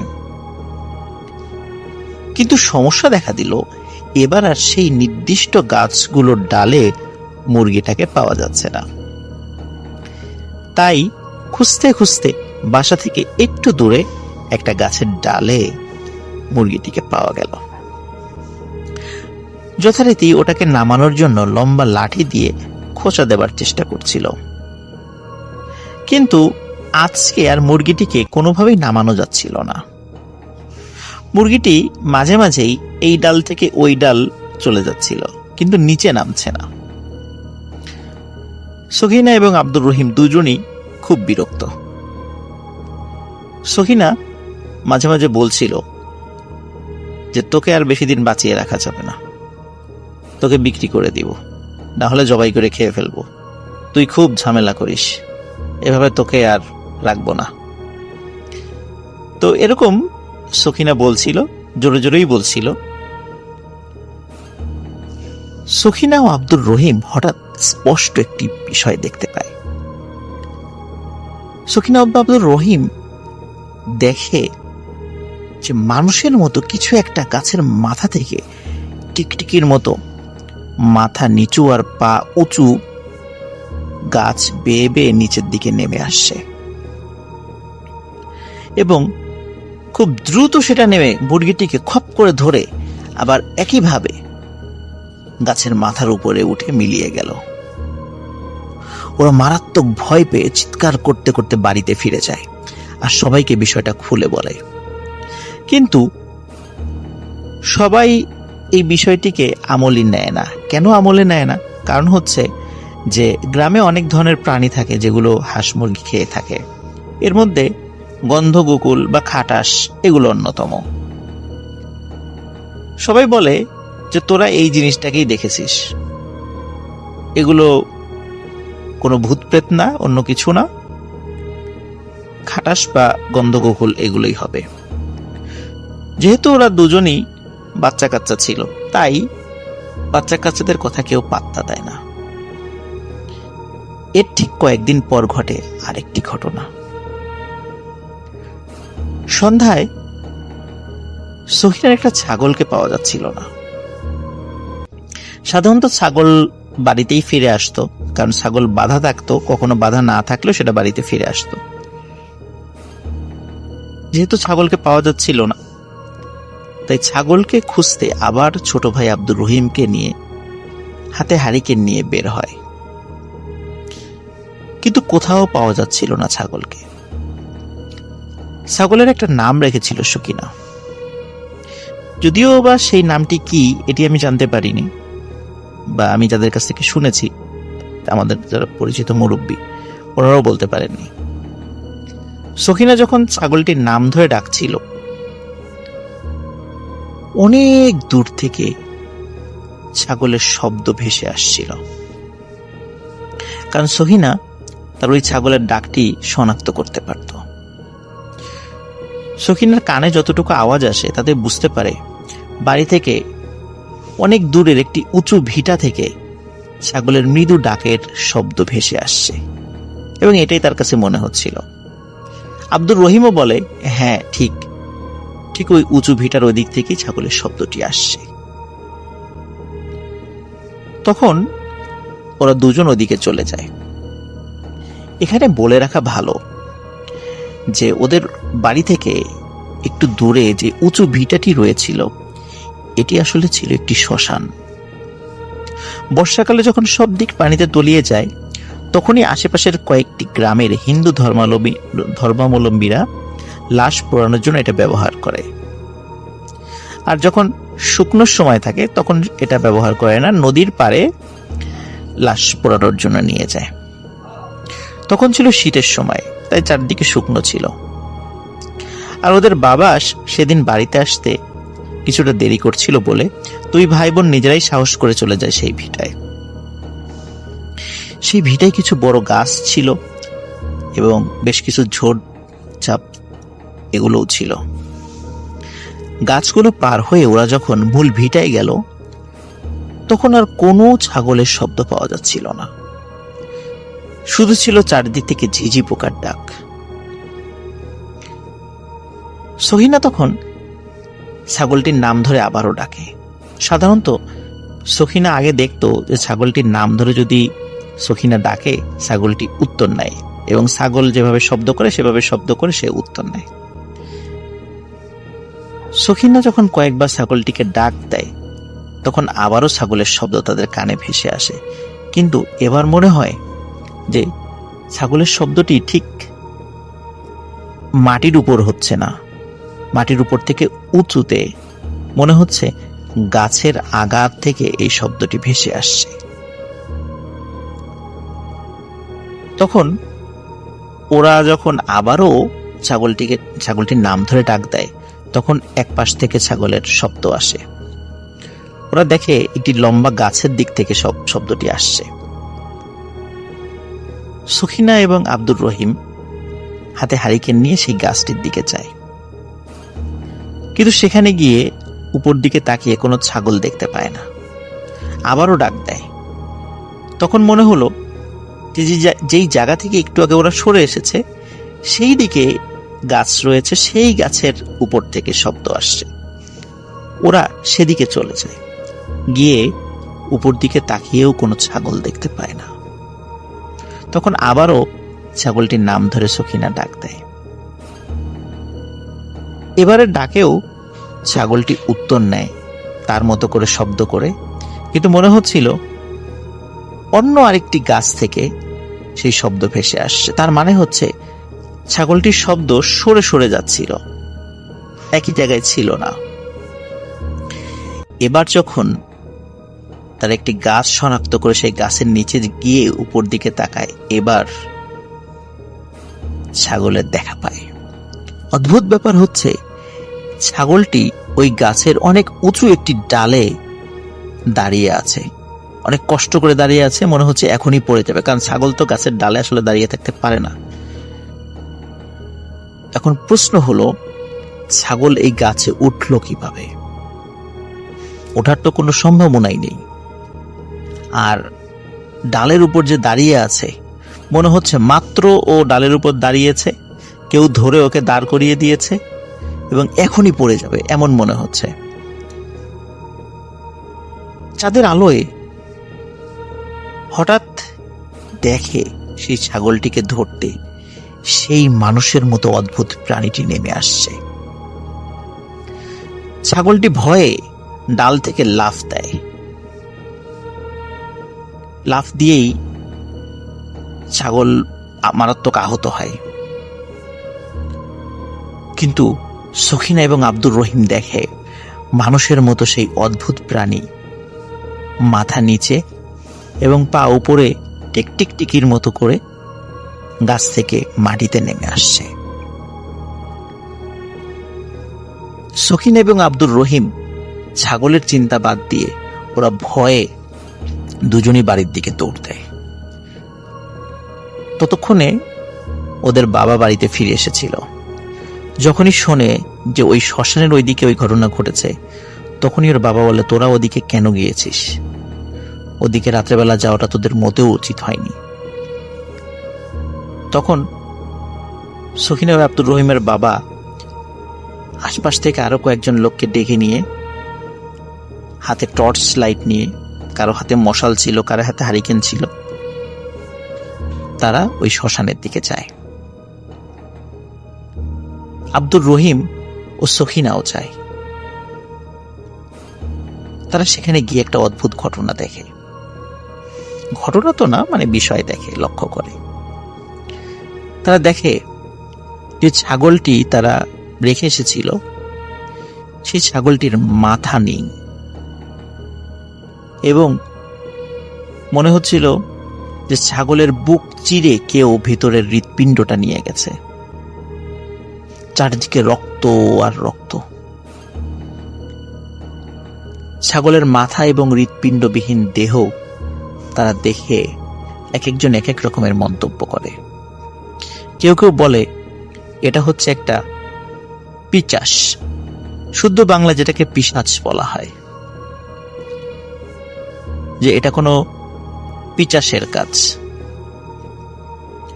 কেউ কেউ বলে না, ওরা বাচ্চা মানুষ, ওরা ভুল দেখেছে, এটা হয়তো বা কোনো মেছো ভাগ বা এই টাইপের কিছু হবে, এরকম কিছু না। কিন্তু গ্রামবাসী একটা বিষয় লক্ষ্য করে, সেটি হচ্ছে যে ওখানে যে পায়ের ছাপ দেখতে পায়, এই ছাপটির আসলে মানুষের মতোই পা, কিন্তু পায়ের যে ছাপটি ছিল সেটির আকার মানুষের যে স্বাভাবিক রকমের পা থাকে তার থেকে বেশ বড়। এবং অদ্ভুত ব্যাপার হচ্ছে পায়ের ছাপ যেখানে ছিল তার সামনে হাতের ছাপও ছিল। তার মানে হচ্ছে এই প্রাণীটি হাত পা উভয়কে নির্ভর করে চলাফেরা করে এবং একটি লম্বা গাছের কাছে গিয়ে দেখে সেখানে রক্তের ছাপ রয়েছে। তার মানে হচ্ছে সত্যি কোনো প্রাণী ছাগলটির মাথা ছিঁড়ে নিয়ে এবং বুক চিরে হৃৎপিণ্ডটা বের করে নিয়ে গাছের উপরে চলে গেছে। গ্রামবাসী ফিরে এসে গ্রামের যে মেম্বার ছিলেন তাকে বিষয়টা বলে। তখন সিদ্ধান্ত হয় যে ওই শ্মশানে যে গাছগুলো আছে, ঝোড়ঝাপা আছে, সেগুলো পরিষ্কার করতে হবে। সত্যি সেটা করা হয়, কিন্তু গ্রামের কেউ কেউ মনে করেছিল এটি আসলে কোনো হিংস্র প্রাণীর কাজ নয়, এটি পিশাচের কাজ। অদ্ভুত ব্যাপার হচ্ছে গ্রামের কোনো বয়স্ক মানুষ ওই অদ্ভুত প্রাণীটিকে দেখেনি, কিন্তু সখিনা ও আব্দুর রহিমের মতো কিছু বাচ্চা কাচ্চা রাতের বেলায় অদ্ভুত প্রাণীটিকে দেখেছে। কিন্তু কোনো বড় মানুষ এটিকে দেখেনি। এটি একটি রহস্য যে এটি যদি সত্যি কোনো প্রাণী হতো তাহলে সবার চোখেই সেটা ধরা পড়ত। কেন শুধু বাচ্চা কাচ্চারাই সেটাকে দেখেছে, কেন বড়দের সামনে ধরা দেয়নি? এই রহস্যটি আজও রয়ে গেছে। কিন্তু একজন ভালো আলেম উনি পরবর্তীতে এটা নিয়ে অ্যানালাইসিস করে বলেছিলেন, সত্যি এটা একটা পিশাচ, এটি কোনো প্রাণী নয়। এরপরেও ওই গ্রামের বেশ কিছু হাঁস মুরগি মিসিং হয়, কিন্তু এটি আসলে কে নিয়েছে তার কোনো প্রমাণ পাওয়া যায় না। কেউ কেউ বলেছিল এটি সেই পিশাচেরই কাজ, কিন্তু আসলে কে নিয়েছে এটি কেউ জানে না। 90-এর দশকের কথা। ব্র্যান্ডির মামা উইলিয়াম তখন 19 বছর বয়স। 19 বছর বয়স মানে তিনি তার টিনেজ বয়সের একদম শেষ মাথায় আছেন, এবং তারা তখন নতুন বাড়িতে মুভ করেন। বাড়িটা ছিল শহরের একটা প্রান্ত এলাকায়, এবং যেখানে একটা লেক আছে, ওই লেকের কাছেই তাদের কমিউনিটি। এই কমিউনিটির বিশেষ একটা ব্যাপার হচ্ছে কমিউনিটিটা খুব নির্জন এবং বেশ পুরনো। আর এই কমিউনিটির পাশেই, মানে কমিউনিটির যে রাস্তাটা ওটা ছাড়িয়ে একটু সামনে গেলেই যে রাস্তাটা পড়ে সেটা হচ্ছে একটা পুরনো সেমিটারির রাস্তা। তো যাই হোক, সেই সেমিটারি মানে হচ্ছে কবরস্থান, পুরনো কবরস্থান, এবং এই কবরস্থানটা নাকি অনেক পুরনো, প্রায় 100 বছরেরও বেশি পুরনো।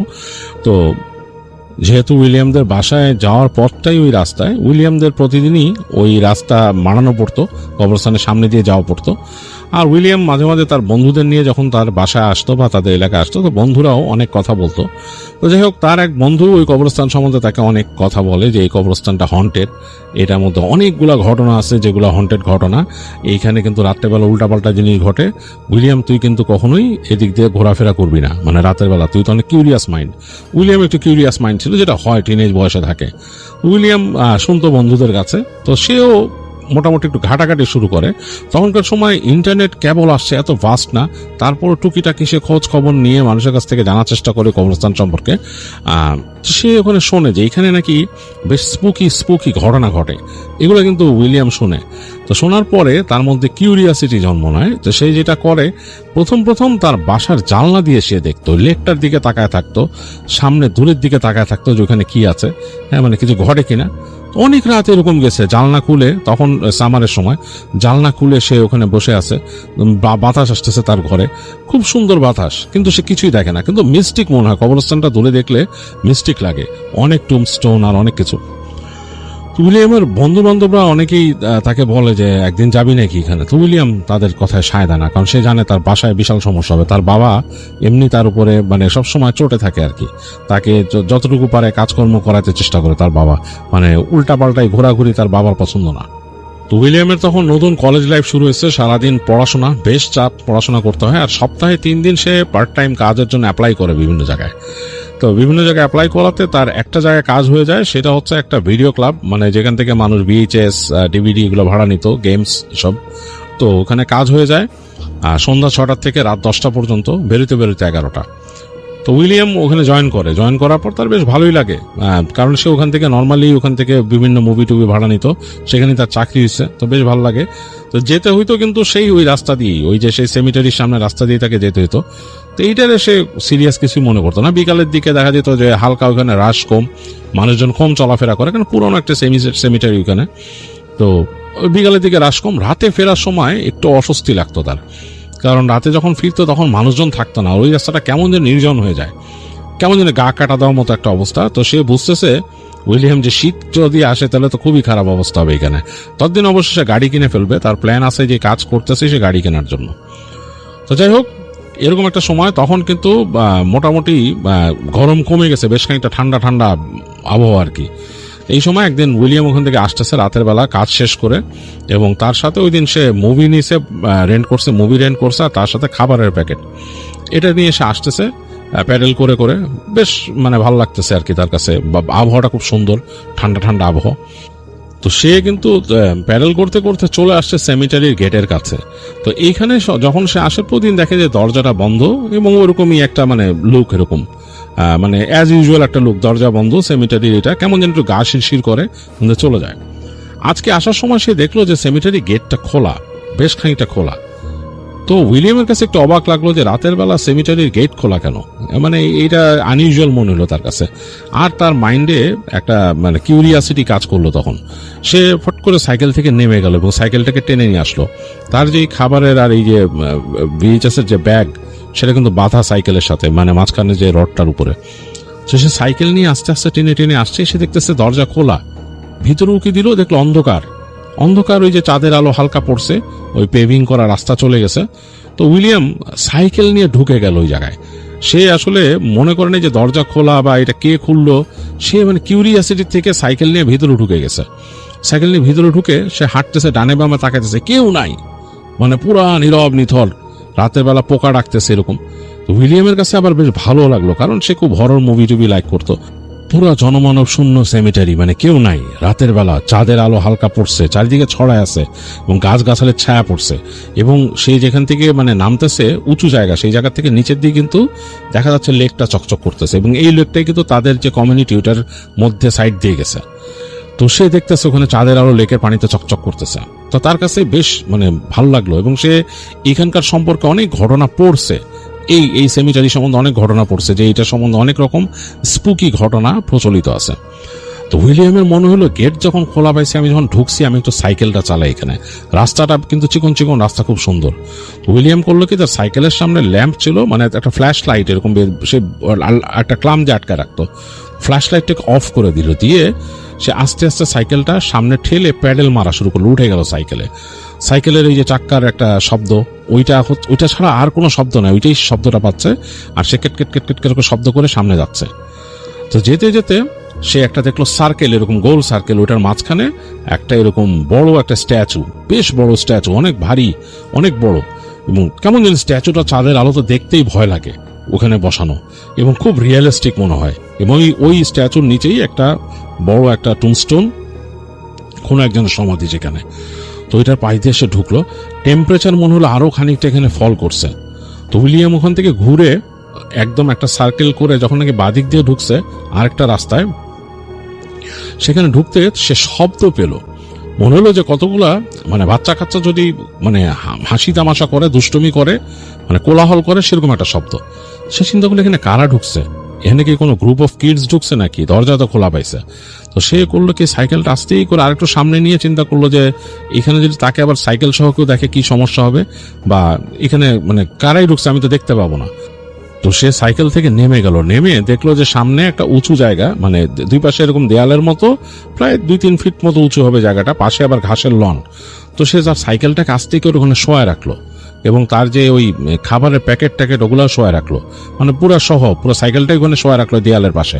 আর সে তার ওই ক্লাম থেকে তার ফ্ল্যাশ লাইটটা খুলে নিল, নিয়ে সামনের দিকে যাচ্ছে। মূল কারণ হচ্ছে ওই যে শব্দ পাইছে সে, বাচ্চা কাচ্চার যে হই হুল্লোড় টাইপের, চিন্তা করতেছে যে এই শব্দগুলো যে পাচ্ছে মনে হচ্ছে কিশোর কিশোরী সব, এরা এত রাত্রেবেলা এখানে ঢুকছে কেমনে। আবার চিন্তা করতেছে এরা কি মানে অ্যাডভেঞ্চার প্রিয় কিডস, এরাই কি এখানে ঢুকে মাঝে মাঝে এরকম এসে। সে তো জানে, তার নিজেরও খুব আগ্রহ ছিল, আরো কম বয়সে, আজ থেকে 4-5 বছর আগে তার খুবই আগ্রহ ছিল এরকম। তো সে ভাবলো এরাই কিনা।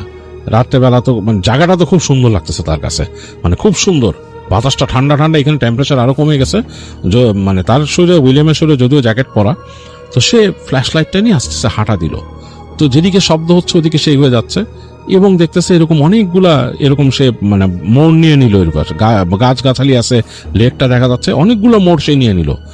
তো নিয়ে এক জায়গায় আসছে, ঢুকছে, সেখানে দেখলো একটু উঁচু জায়গা, হ্যাঁ মানে একটু পাহাড়ের মতো, টিলার মতো উঁচু জায়গা, এবং দুই পাশে গাছ এরকম করে ছেয়ে আছে দুই পাশ দিয়ে। তো সে হাঁটতে হাঁটতে গাছগুলোর কাছে আসলো। এই জায়গাটা বেশ অন্ধকার, এখানে দেখা যাচ্ছে না, চাঁদের আলো ওই টিলার মতো উঁচু জায়গাটার মধ্যে একটু পড়ছে। তো এখান থেকে সে অন্ধকারে দাঁড়ায় আলোর জায়গাটার মধ্যে দেখতে পাচ্ছে ওই জায়গায় মনে হচ্ছে অনেক টুমস্টোন আছে, ছোট ছোট অনেকগুলো টুমস্টোন কাছাকাছি। সে অবাক হলো, এবং ওইখান থেকে মনে শব্দটা বেশি আসতেছে, মনে হচ্ছে মানে হই হুল্লোড় টাইপের, বাচ্চাদের হই হুল্লোড় টাইপের। তো সে আস্তে আস্তে এগিয়ে গেল, সে জাস্ট দেখবে, মানে কিউরিয়াস। আর সে চিন্তা করছে তাকে যদি দেখেও ফেলে বাচ্চারা, সে তাদের সাথে কথাবার্তা বলবে আর কি, যে তোমরা এখানে আসছো রাতের বেলা, এটা ঠিক না, এরকম কিছু একটা বলবে আর কি, তাদেরকে ওয়ার্নিং দিবে যে রাত্রের বেলা এরকম এইসব জায়গায় ঘোরাঘুরি করা ঠিক না। তো বলতে বলতে সে সামনে এগিয়ে গেল, বেশ খানিকটা এগিয়ে গেছে সে, কিন্তু এই শব্দ পাচ্ছে কিন্তু কাউকে কিন্তু দেখতে পাচ্ছে না চাঁদের আলোতে। তো আলো যখন কাছায় গেল মনে হলো জায়গাটা অনেকটা কুয়াশাচ্ছন্ন, মানে হালকা মিস্ট দিয়ে ঢেকে গেছে, মানে এক হাঁটু সমান মিস্ট হবে ফ্লোর থেকে। তো তখন সে বুঝলো যে এই জায়গাটাই দেখা যাচ্ছিল আগে চাঁদের আলো পড়ে। এইখানে মনে হচ্ছে লাইভ সে শব্দ শুনতেছে মানুষের, এখন মনে হচ্ছে টিনের ছেলে মেয়ে ছাড়াও সে বয়স্ক মানুষের কণ্ঠ শুনতেছে। তো সে হাঁটতে হাঁটতে আর একটু সামনে চলে আসলো, সেই যে গাছগাছালির অন্ধকার যে ঝোপঝাড় ওইটার ভেতর থেকে বের হয়ে একটু সামনের দিকে আসলো। কুয়াশা তখন তার নিজের পাও কুয়াশার নিচে। সে তাকায় দেখতেছে তার থেকে বেশ খানিকটা দূরে, মানে ওই পাশে তো অনেকগুলো গাছপালা ডাল, তার ওই পাশে হচ্ছে লেক, নিচু হয়ে গেছে আবার। তো ওইখানে দেখতেছে মনে হচ্ছে অনেকগুলো মানুষ দাঁড়ায় আছে, তাদের অবয়ব বোঝা যাচ্ছে গাছের নিচে, কতগুলো টিনের ছেলে মেয়ে, তার সাথে বয়স্ক লোকও মনে হয় দেখছে দুই একজন দাঁড়ায় আছে এর ওইখানে। তো সে চিন্তা করলো এরা কি করতেছে, এই টিনেজরা আর এই কি করতেছে। তো সে ফ্ল্যাশ লাইটটা নিজের অজান্তেই জেলে ফেলছে। তো আলোটা সামনে যেয়ে পড়ছে, তা আলোটা যে সামনে গেল সে দেখলো কুয়াশা ভেদ করে তার আলোটা নিচ থেকে উপর দিকে একটু উঠছে। তো ওই আলো যে পড়লো টুমস্টোনের উপর, মানে বেশ কিছু টুমস্টোন, এবং যেখানে মানুষ দাঁড়া ছিল ওখানে কেউ নাই, মানে পুরো জায়গাটা ফাঁকা। সে সাথে সাথে ভয়ে লাইটটা আবার অফ করে দিছে। কই গেল এক সেকেন্ড এরা, তখনই আবার দেখলো অবয়বগুলো ওখানে দাঁড়ায় আছে এবং মনে হচ্ছে তার দিকে তাকায় আছে, এবং এই শব্দটা সব বন্ধ হয়ে গেছে, এতক্ষণ যে শব্দ শুনতেছিল কোলাহল সেটা বন্ধ হয়ে গেছে। সে আবারও সামনে তাকায় দেখলো মনে হচ্ছে যে আবছা আলো আধারির মধ্যে কতগুলো মানুষের আকৃতি দাঁড়ায় আছে, এবং মনে হচ্ছে যে ওই গাছগাছালির ভেতর থেকে আরো দু একজন বেরোলো, এবং এগুলো মহিলা, তাদের ড্রেস দেখে বললো। কিন্তু এই যে অবয়বের মধ্যে সেই ড্রেসগুলো দেখতেছে দেখে মনে হচ্ছে যে অনেক পুরানো ড্রেস। তো উইলিয়াম ভয়ে আরো একবার ফ্ল্যাশ লাইট জ্বালাইলো। এইবার লাইট জ্বালানোর পর দেখলো যে আবার নাই, জায়গাটা ফাঁকা। কিন্তু একটা বাতাসের তোড় আসলো ওদিক থেকে, মনে হলো যে একটা বাতাস লেকের উপর দিয়ে দমকা বাতাস প্রবাহিত হইল। উইলিয়ামের গায়ে বাতাসটা লাগার সাথে সাথে তার সারা শরীর কাটা দিয়ে উঠলো। উইলিয়াম ভয়ে দৌড় দিল, এবং তার কাছে কেন জানি মনে হচ্ছে এই বাতাসটা তার সাথে সাথে ছুটতেছে এবং শোঁ শোঁ শব্দ হচ্ছে। উইলিয়ামের এতটা ভয় লাগছে, মানে সে আর তা মনে করতে পারতেছে না সাইকেল কোথায় রাখছে। সে এলোমেলো দৌড়াইতেছে বিভিন্ন রাস্তা দিয়ে, দৌড়াইতে সে একটা জায়গায় ওই সার্কেলটা পেলো যেখানে নাকি ওই যে লম্বা একটা মূর্তি দেখছিল সে দাঁড়ানো। সে দৌড়ায় ওই মূর্তির পাশ দিয়ে গেল। মূর্তির পাশ দিয়ে যাওয়ার সময় তার কাছে হঠাৎ করে মনে হলো একটা কটকট কটকট কটকট কটকট কট কেমন যেন একটা শব্দ হচ্ছে। এক সেকেন্ডের জন্য উইলিয়াম পিছু ফিরে তাকায় দেখতেছে ওই মূর্তিটা মনে হচ্ছে জীবন্ত হয়ে গেছে। মানে মূর্তিটার মনে হচ্ছে যে মানে ওইটা একটা জীবন্ত মানুষ ওখানে দাঁড়ায় আছে, তার চোখ দুইটা জ্বলতেছে এবং তার চুলগুলা ওই যে বাতাস ছাড়ছে বাতাসে উঠতেছে, এবং বাতাসটা একদম হুইসলিং করে করে শু শু করে তার কানের কাছ দিয়ে যাচ্ছে। উইলিয়াম ভয়ে দৌড়ানো শুরু করছে। সে দৌড়ায় অনেক দূর আসছে, তখন তার চিন্তা হয়েছে যে আমার সাইকেল তো ফেলে রেখে আসছে। ঠিক তখনই সে পিছনে শব্দ পাইছে একটা, মানে কেমন ভয়ঙ্কর ডাক। এই ডাকটা সে চিনে, এটা কায়োটির ডাক, কারণ সে আগে যেখানে থাকতো সেখানে কায়োটি ছিল তার আশেপাশে। কায়োটির ডাক, কায়োটি হচ্ছে বেশ ভয়ঙ্কর টাইপের কুকুর শ্রেণীর, মানে কুকুর প্রজাতির। এগুলা অনেকটা উলফের মতো, কিন্তু এগুলো ভয়ঙ্কর, কিন্তু মানুষকে অ্যাটাক করে। সে কায়োটির ডাক শুনে সে ভয়ে আর সাইকেলের কথা চিন্তা করলো না, সে প্রাণ নিয়ে দৌড় দিল। দৌড়াইতে সে চলে আসছে একদম তার ওই সেমিটারি যে গেটটার কাছে। এসে দেখতেছে এই সেমিটারি গেট বন্ধ, মানে সে যে খোলা দেখছিল এটা খোলা না, এটা বন্ধ, কিন্তু উপরে কিন্তু বেশ ফাঁকা আছে। উইলিয়াম ভয়ের চোটে ঝাঁপায় পড়লো গেটের উপরে। গেটের উপর সে হাঁচড়ে পাছড়ে পা ঠেকায় কোনো মতে, লোহার গেট ছিল, উপর দিয়ে উঠে ওই পাশে পড়লো। দেখলো তার হাত একদম ছড়ে গেল ওইখানে লেগে, প্রচন্ড জ্বলুনি উঠলো, কিন্তু তার ওইটা দেখার সময় নাই। সে ওখান থেকে ঝেড়ে দৌড়াচ্ছে, মানে তার চিন্তা হচ্ছে যে সে একদম তার বাসায় পৌঁছাইতে হবে। বাসা এখনো বেশ খানিকটা দূরে। তো দৌড়ায় যাচ্ছে, সে শব্দ পাচ্ছে যে তার হাতের বাঁ পাশ দিয়ে কিন্তু ওই পাশে ফেন্স, এবং ফেন্সের ওই পাশে মানে সেই সেমিটারি ফেন্স কিন্তু ওই পাশে, এবং ফেন্সের ওই পাশে সে কায়োটির শব্দ পাচ্ছে। তো সে দৌড়াইতে দৌড়াইতে এক সময় শেষ মাথায় এসে তাদের যে কমিউনিটি, তাদের যে বাসা মানে বাড়ির যে কমিউনিটি, ওইটার গেট পেলো। গেটের কাছে কোনো সিকিউরিটি নাই। খুব অবাক কাণ্ড, সে রাতের বেলা মাঝে মাঝেই এখান থেকে সিকিউরিটি থাকে না। যাই হোক, সে দৌড় দিয়ে ঢুকে গেল। ঢুকে দৌড়াইতে দৌড়াইতে সে চলে আসলো তাদের বাসার সামনে। তো বাসার সামনে তাদের দরজার আগে বেশ খানিকটা জায়গা তো ফাঁকা আছে, ওই জায়গায় মানে বেশ উঁচু, মানে ছোট করে একটা ঘরের মতো আর কি, সেখান থেকে ঢুকে তাদের দরজা খুলতে হয়। তো ওইখানে দাঁড়ায় সে পেছন ফিরে তাকাইছে। পেছন ফিরে তাকায় দেখতেছে হু হু করে বাতাস বইতেছে তাদের বাইরে। ওখানে একদম পাতা টাতা সব উড়াই নিয়ে যাচ্ছে, মনে হচ্ছে যে ঝড় আসলে যেরকম হয় সেভাবে পাতা টাতা সব উড়াই নিয়ে যাচ্ছে ওইদিকে। সে প্রচন্ড ভয় পেয়েছে। উইলিয়াম তাড়াতাড়ি কোনো মতো দরজাটা খুলছে, তার ঘর দরজা খুলে বাসার মধ্যে ঢুকে দরজা লাগাই দিল। তো সে লিভিং রুমে, তার বাবা মার বেডরুম হচ্ছে ডান দিকে আর তারটা বাঁ দিকে, সে আস্তে করে মানে তার রুমে আসলো। তার রুমে এসে জিনিসপত্র রাখলো। তার রুমের জানলা দিয়ে কিন্তু বাইরে দেখা যায় পার্কিং লট, এবং তার রুমের জানলা দিয়ে কিন্তু বাইরে পিছনে ওই যে গাছপালা, লেক, এগুলো দেখা যায়। তো ওখানে যে সে ভয়ে ভয়ে তার রুমের মধ্যে হালকা করে বাতি জ্বালছে, জেল ওই পর্দাটা একটু সরায় সে দেখতেছে বাইরে কি। দেখলো যে অনেক বাতাস বইতেছে তার ঘরের বাইরে, মানে তাদের ওই লট দিয়ে অনেক বাতাস বয়ে যাচ্ছে। আর তারপর সে দেখলো যে তাদের যে বাসার বাইরে যে ফেন্সটা, মানে তাদের যে এই পার্কিং লটের পাশে একটা ফেন্স আছে, ওই ফেন্সের ওই পারে কিন্তু বেশ খানিকটা জায়গা, এবং তারপরে কিন্তু লেক ওদিকে। তো ফেন্সের ওখানে সে দেখতেছে অনেকগুলা চোখ, অনেক জোড়া চোখ জ্বলতেছে, এগুলা কায়োটি সে বুঝতে পারছে। এবং এগুলা এই চাঁদ নাই তো আকাশে, মানে আকাশের আলোয় মেঘের এখান থেকে আসতেছে। সে বুঝতে পারতেছে এই কায়োটিগুলোর গায়ের রং ডিফারেন্ট, অনেকটা কালচে টাইপের, এবং এগুলো অনেকগুলা, মানে কত জোড়া চোখ সে গুনতে পারে নাই, এগুলো তাকায় আছে ঠিক তার অ্যাপার্টমেন্টের দিকে। তো উইলিয়াম বেশ ভয় পেয়েছে, সে তাড়াতাড়ি পর্দাটা টেনে দিছে। পর্দাটা টেনে দিয়ে সে চুপচাপ তার বিছানায় বসে রইল। অনেকক্ষণ পর দেখলো হাত জ্বলতেছে। তো সাথে সাথে সে জ্যাকেট খুলে ফেললো, খুলে দেখলো এই জ্যাকেটের এখান থেকে তার ছিঁড়ে গেছে এবং তার হাত ছড়ে গেছে দরজার চোকাই লেগে। তো যাই হোক, ওইটা সে নিজেই হাইড্রোজেন প্যারক্সাইড দিয়ে ওটা ব্যান্ডেজ করলো, ব্যান্ডেজ করে ওটা রাখলো, মানে তুলা দিয়ে ব্যান্ডেড লাগায়। তো রাতের বেলা প্রচন্ড ভয় লাগছে তার, সে ঘুমাইতে পারেনি সারা। তো পরদিন সকালবেলা সে তার মাকে বলল যে আমি রাতের বেলা একটা সমস্যায় পড়ছিলাম। সে তার মার সাথে অনেক ফ্রেন্ডলি ছিল উইলিয়াম। তো তার মা জিজ্ঞেস করছে কি হয়েছে, তো সে বলছে মাকে যে এরকম এরকম ব্যাপার, আমি সেমিটারি গেট ওপেন দেখে গেছিলাম। তো তার মা খুব রাগ করলো, তারে বললো যে মানে এটা কখনোই তুমি ভালো জিনিস করো নাই, রাতের বেলা ওইখানে অনেক রকম সমস্যা হতে পারে, ওটাতে তুমি একটা থ্রিল থেকে গেছো, আমি বুঝতে পারছি তোমার মধ্যে একটা থ্রিল কাজ করছে ওখানে ঢোকার জন্য, বাট এটা ঠিক না, এটা আনসেফ। রাতের বেলা তুমি যখন দরজাটা ওখানে খোলা দেখছো, দরজাটা অন্য কেউ খুলতে পারে, কোনো খারাপ মানুষও খুলতে পারে, বা কোনো একটা অ্যাক্টিভিটিজ ওখানে হইতে পারে। ইট নট নেসেসারিলি যে ওখানে প্যারানর্মাল কিছু হচ্ছে সবসময়। এটা একটা পুরনো, অনেক পুরনো সেমিটারি, তুমি বুঝতে পারছো না কেন ওখানে ঢুকছো তুমি। তো সে তখন বলে যে উইলিয়াম তার মাকে বলে যে আমি এটা ঠিক করি নাই, আমি আর যাবো না। তো তার মা তাকে বলে যে ওকে, আজকে দুপুরে তোমাকে নিয়ে আমি যাব, আমরা যে তোমার সাইকেলটা নিয়ে আসবো, দেখি তোমার সাইকেল কি ওখানে আছে কিনা, পাওয়া যায় কিনা। তো যাই হোক, তো সে তার মাকে বলে ওকে। তো তারপর দুপুরের দিকে তার মার সাথে সে বের হয়। উইলিয়াম আর তার মা যায়, যে ওই সেমিটারিতে ঢুকে উইলিয়ামের বুক কাঁপতেছিল, ওই জায়গায় ঢুকতে যে বেশ ভয় লাগতেছিল। তো যাই হোক, দিনের বেলা হাঁটতে গিয়েও সেই যে স্ট্যাচুটা দেখে উইলিয়ামের কাছে খুব ভয় লাগে। সে তার মাকে বলে, ইশারা করে স্ট্যাচুটার দিকে দেখায় যে এটা দেখে এরকম ভয় পেয়েছি। তো তার মা আর কোনো কথা বলে না, ওখানে জাস্ট মাথা নাড়ে। তো পরবর্তীতে গিয়ে যেখানে তার সাইকেলটা রাখছিল ওইখানেই সাইকেলটা পায়, কিন্তু ওই যে খাবারের প্যাকেটটা নাই, ওইটা ওখান থেকে কেউ নিয়ে গেছে খাবারের প্যাকেটটা। এখন কে নিছে হু নোস। তো ওই তার যে নিছিল, সে VHS টেপগুলো নিছিল, ওইটা আছে ওখানে। যাই হোক, সাইকেলটা নিয়ে তার মা সহ বের হয়ে আসে। আসার পরে তার মা বাসায় নিয়ে আসে তাকে। তো তার মা তাকে বলে যে তুমি যেটা করছো উইলিয়াম, ওইটা একটা স্টুপিডিটি, এটা ফুলিশনেস, এরকম কাজ কখনো করবা না। আর রাতের বেলা এই রাস্তাটা দিয়ে আসবা না, আমি তোমার জন্য নতুন রাস্তা এখান থেকে খুঁজে বের করছি, ও তুমি এই দিক দিয়ে ঘুরে, একটু বেশি ঘুরতে হবে তোমাকে, কিন্তু ঘুরে তুমি তোমার কাজে যেতে পারবা, ওই রাস্তায় দিয়ে আসার দরকার নেই। তো উইলিয়াম তার মাকে বলে কেন, এখান থেকে তো শর্টকাট, আমি আসতে অসুবিধা কি। তার মা বলছে যে আসবা না মানে আসবা না, তোমাকে যেতে না করছি মানে না।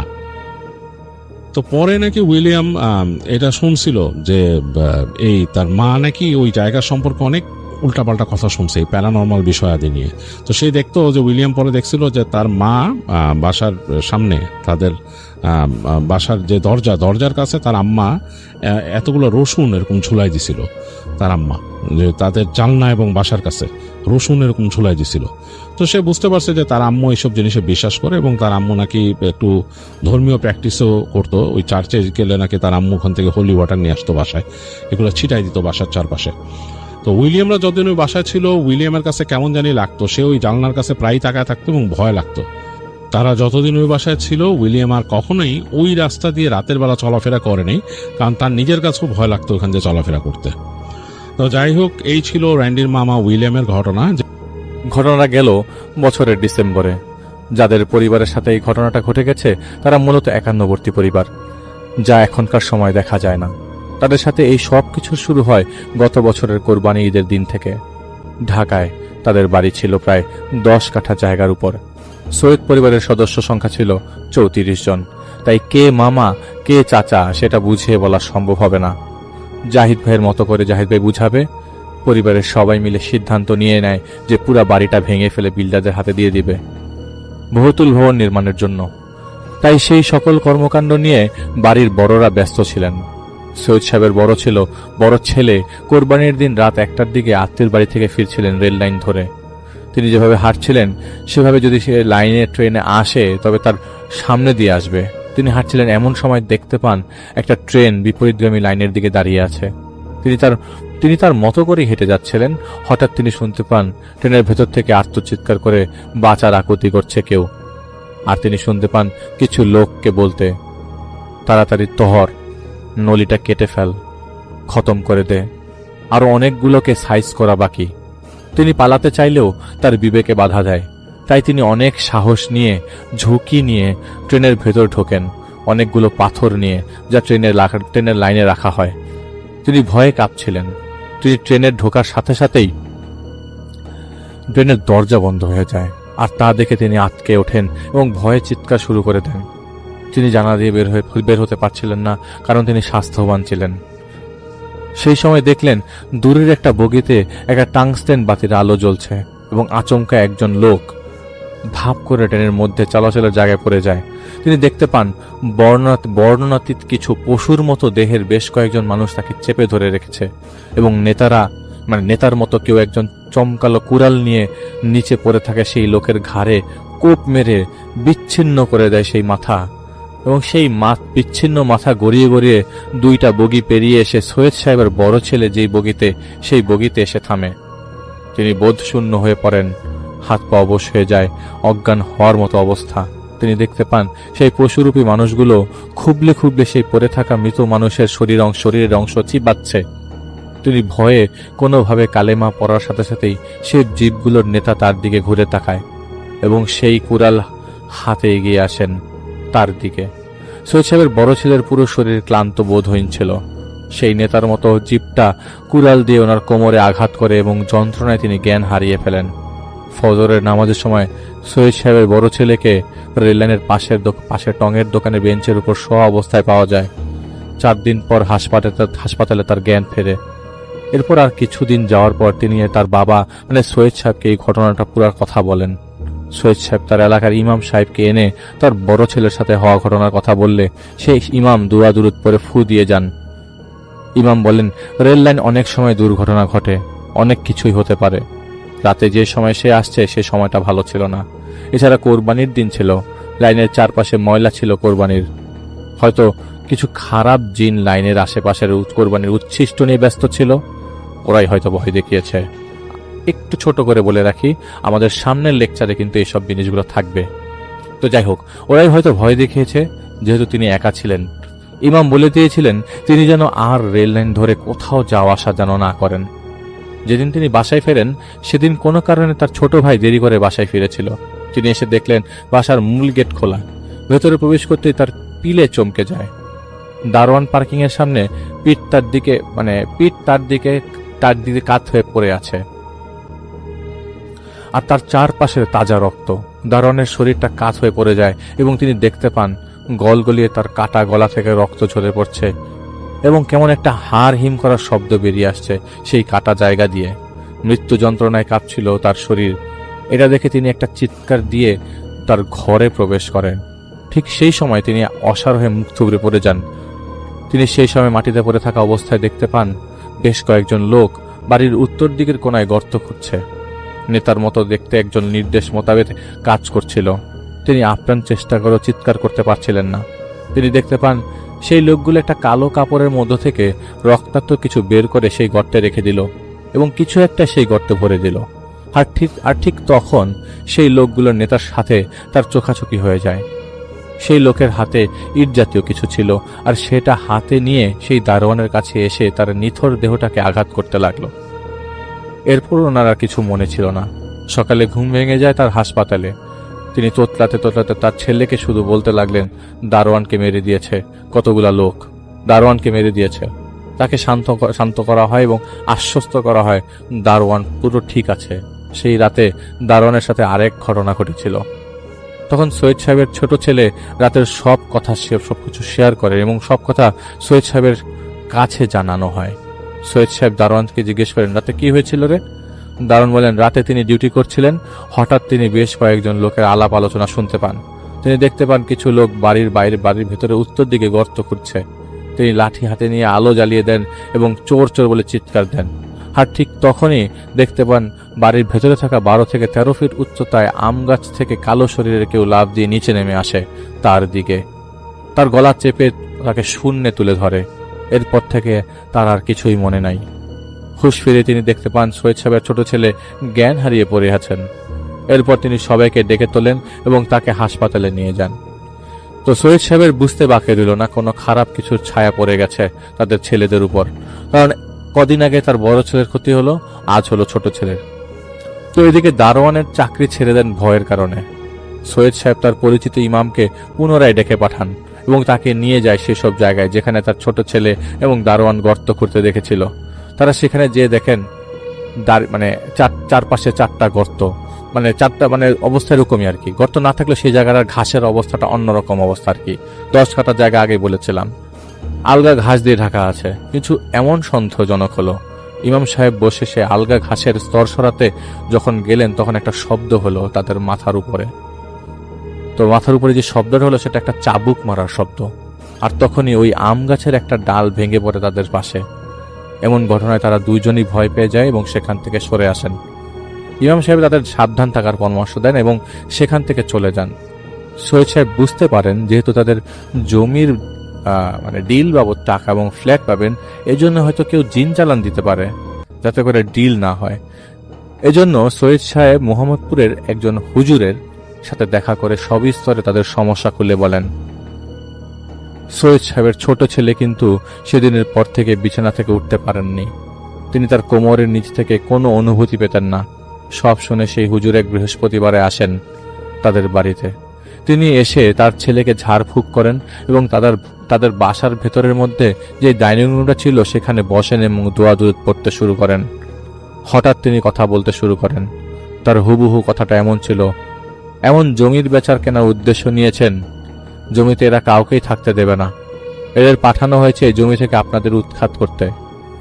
আমি জানি না কি কারণ, কিন্তু অবশ্যই কোনো একটা কারণ আছে। এই বাড়িতে যারা আছে তারা অবশ্যই কারোর অঘটন ঘটাবে। জঙ্গলের বাসিন্দাদের লোকালয়ে এনে বন্ধ করে রেখেছে। চলে যান বড় বিপদের আগেই।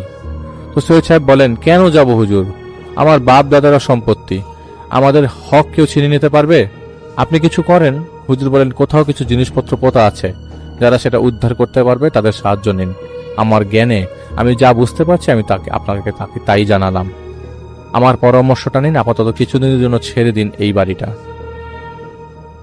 তো আপনারা জানেন না কি হতে পারে, আরো ভালো কারোর পরামর্শ নেন। এরপর সেই হুজুর সেখান থেকে চলে যান। তো সৈয়দ সাহেব অনেকটা জেদের বসে হুজুরের কথাটা এড়িয়ে যান এবং আরেকজনের সাথে যোগাযোগ করেন। সেই হুজুর 1 সপ্তাহ পর আসবেন বলে জানান। এর মধ্যে একদিন রাতে সৈয়দ সাহেবের বাড়ির বড় নাতি নিজে রান্নাঘরে আসেন পানি নেয়ার জন্য। তিনি পানি নিয়ে উপরে চলে যাবেন। সেই সময় দেখতে পান কালো কাপড় পরিহিত কিছু লোক সৈয়দ সাহেবের ঘর থেকে বেরিয়ে যাচ্ছে। সবাই জানতেন বাড়িতে উপদ্রব শুরু হয়েছে, তাই সবাই সাবধান ছিলেন। তিনি ভয় পেয়ে দেয়ালের পাশে লুকিয়ে পড়েন। আর ঠিক তখনই তিনি দেখতে পান তার দাদা সৈয়দ সাহেবের ঘর থেকে একজন মহিলা বের হয়ে চলে গেলেন। তিনি কোনোভাবে তার দাদার ঘরে যে দেখতে পান তার দাদা একদম ভালো আছেন এবং ঘুমাচ্ছেন। তো এদিকে ডেভেলপার কোম্পানি কোনো কারণে ডিলটা বুঝিয়ে দিতে শুরু করে। অনেকটা অনীহা তাদের মধ্যে ছিল। এত ভালো জায়গা তারা হঠাৎ কেন নেবে না, তার কারণ অবশ্য সৈয়দ সাহেবরা বুঝতে পারছিলেন না।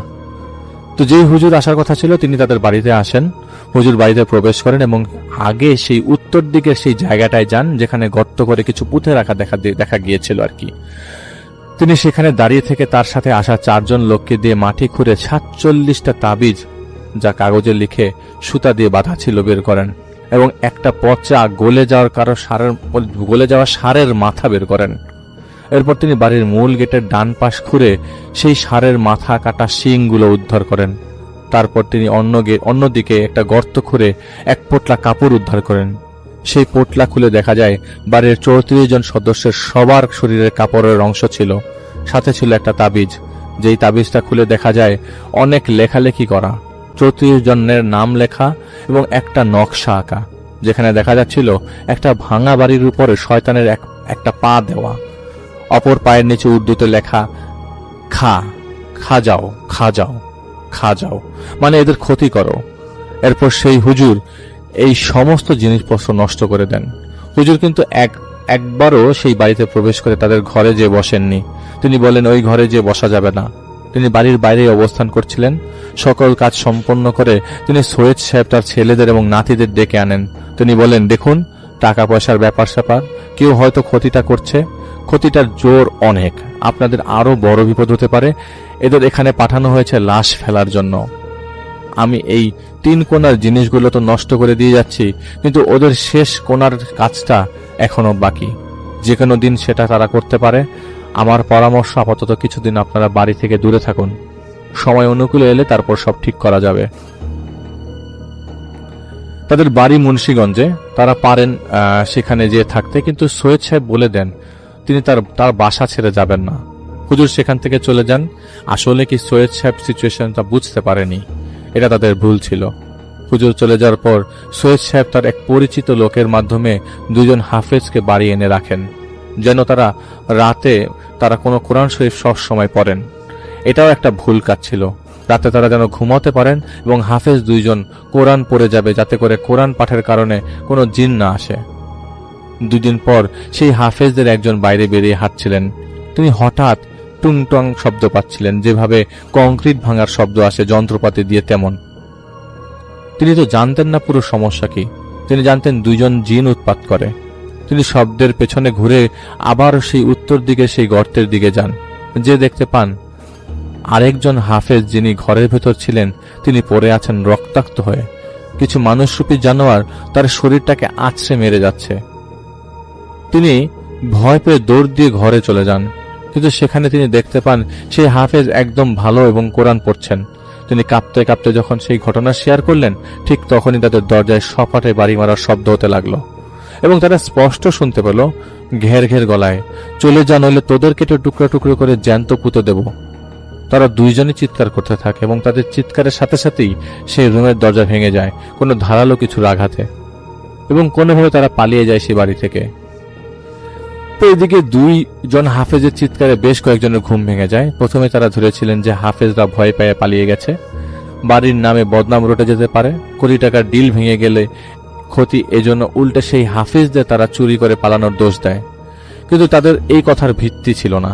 আসলে বলতে সংকোচ নেই, সৈয়দ সাহেবরা পরিস্থিতিটা সঠিকভাবে বিশ্লেষণ করেননি। 2 দিন পর একদিন রাতে খাবার টেবিলে বসে তারা খাবার পরিবেশন করার সময় দেখতে পান খাবারে ইঁদুর মারার বিষ মেশানো ছিল। এমন ভাবে ছিল যেন মনে হচ্ছে সদ্য কেউ ছাড়িয়ে গেছে। রাতে খুব জোরে জোরে শব্দ হতো আম গাছের কাছে কুড়াল দিয়ে গাছ কাটার, ডাল ভেঙে পড়ার। বাথরুম থেকে বোটকা গন্ধ আসত এবং প্রচুর লোম পাওয়া যেত বিভিন্ন পশুর।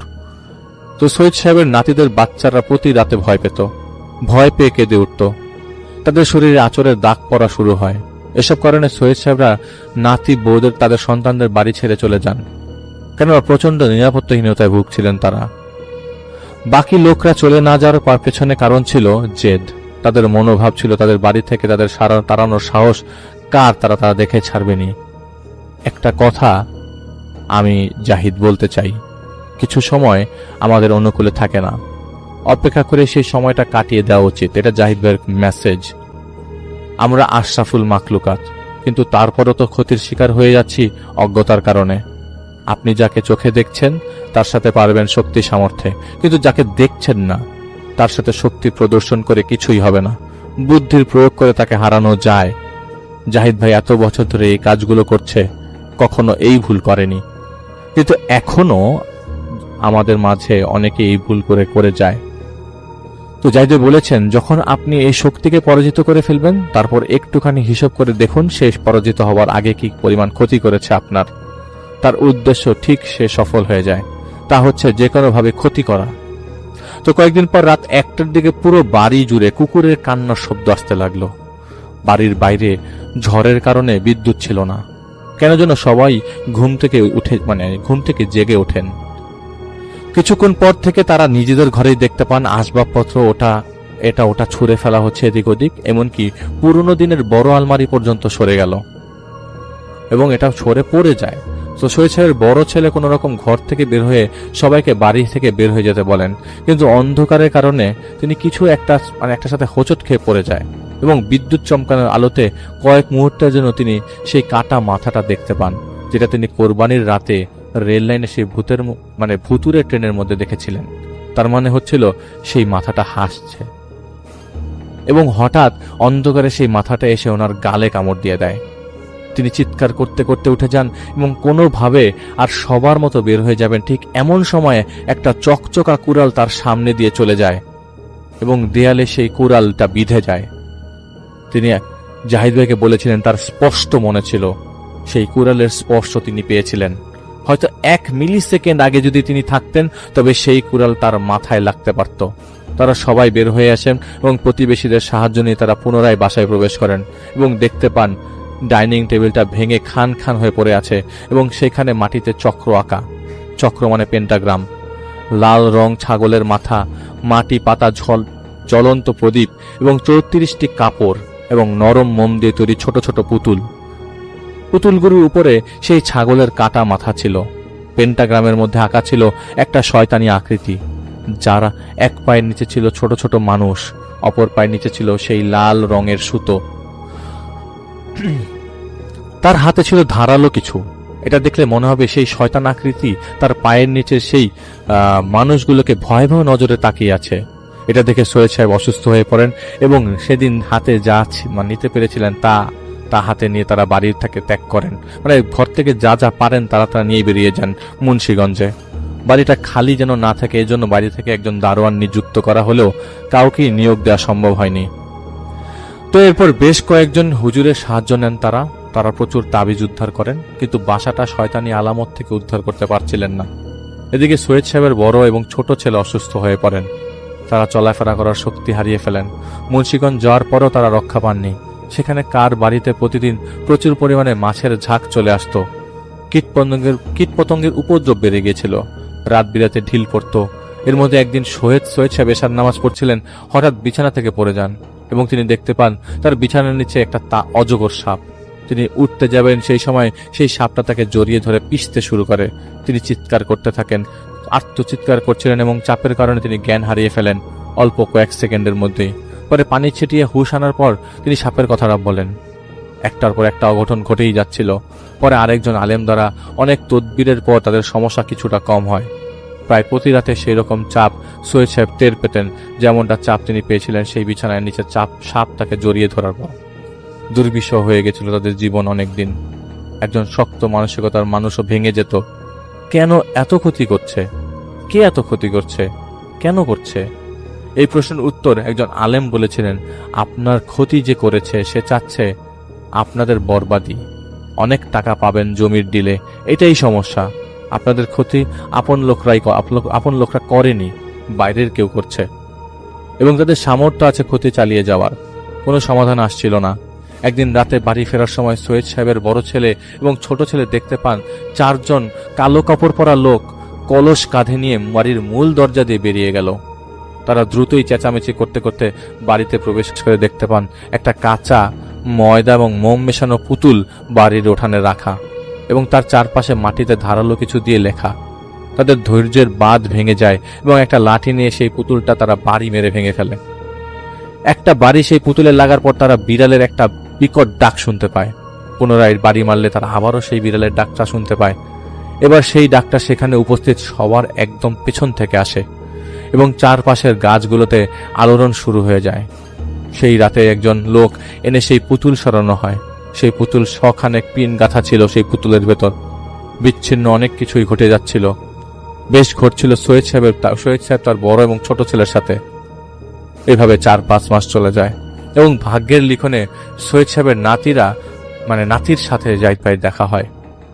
তো সৈয়দ সাহেবের নাতি জাহিদ ভাইকে সবকিছু বলে নাই, কারণ তিনি বলেন তাদের গ্রামের বাড়িতে একটা বাগান আছে, বেশ কয়েকজন হুজুর চেষ্টা করছেন সেই বাগানে ঢুকতে, কারণ তারা জানতে পেরেছিল সেই বাগানে এমন কিছু আছে যার দ্বারা জানা যাবে কে তাদের ক্ষতি করছে। বেশ কয়েকটা তাবিজ তারা বের করে এনেছিলেন, কিন্তু তা দিয়ে জানা যায়নি কে ক্ষতি করেছে, কারণ সে একটার পর একটা ক্ষতি করেই যাচ্ছিল।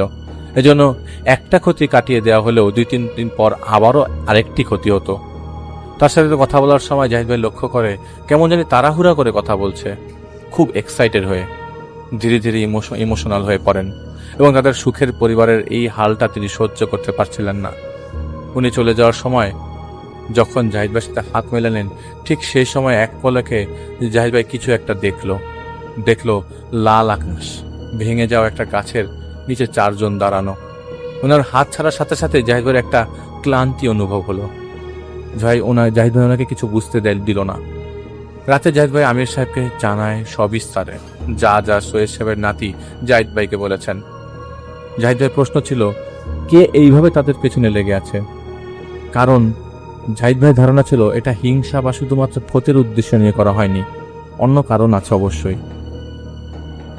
তো জাহিদ ভাই আমির সাহেব জাহিদ ভাইকে কিছুক্ষণ পর বলেন যে ক্ষতি করেছে আগে তাকে দেখতে হবে, জাহিদ বাগান থেকে সেই জাদুর জিনিসপত্র বের করতে হবে।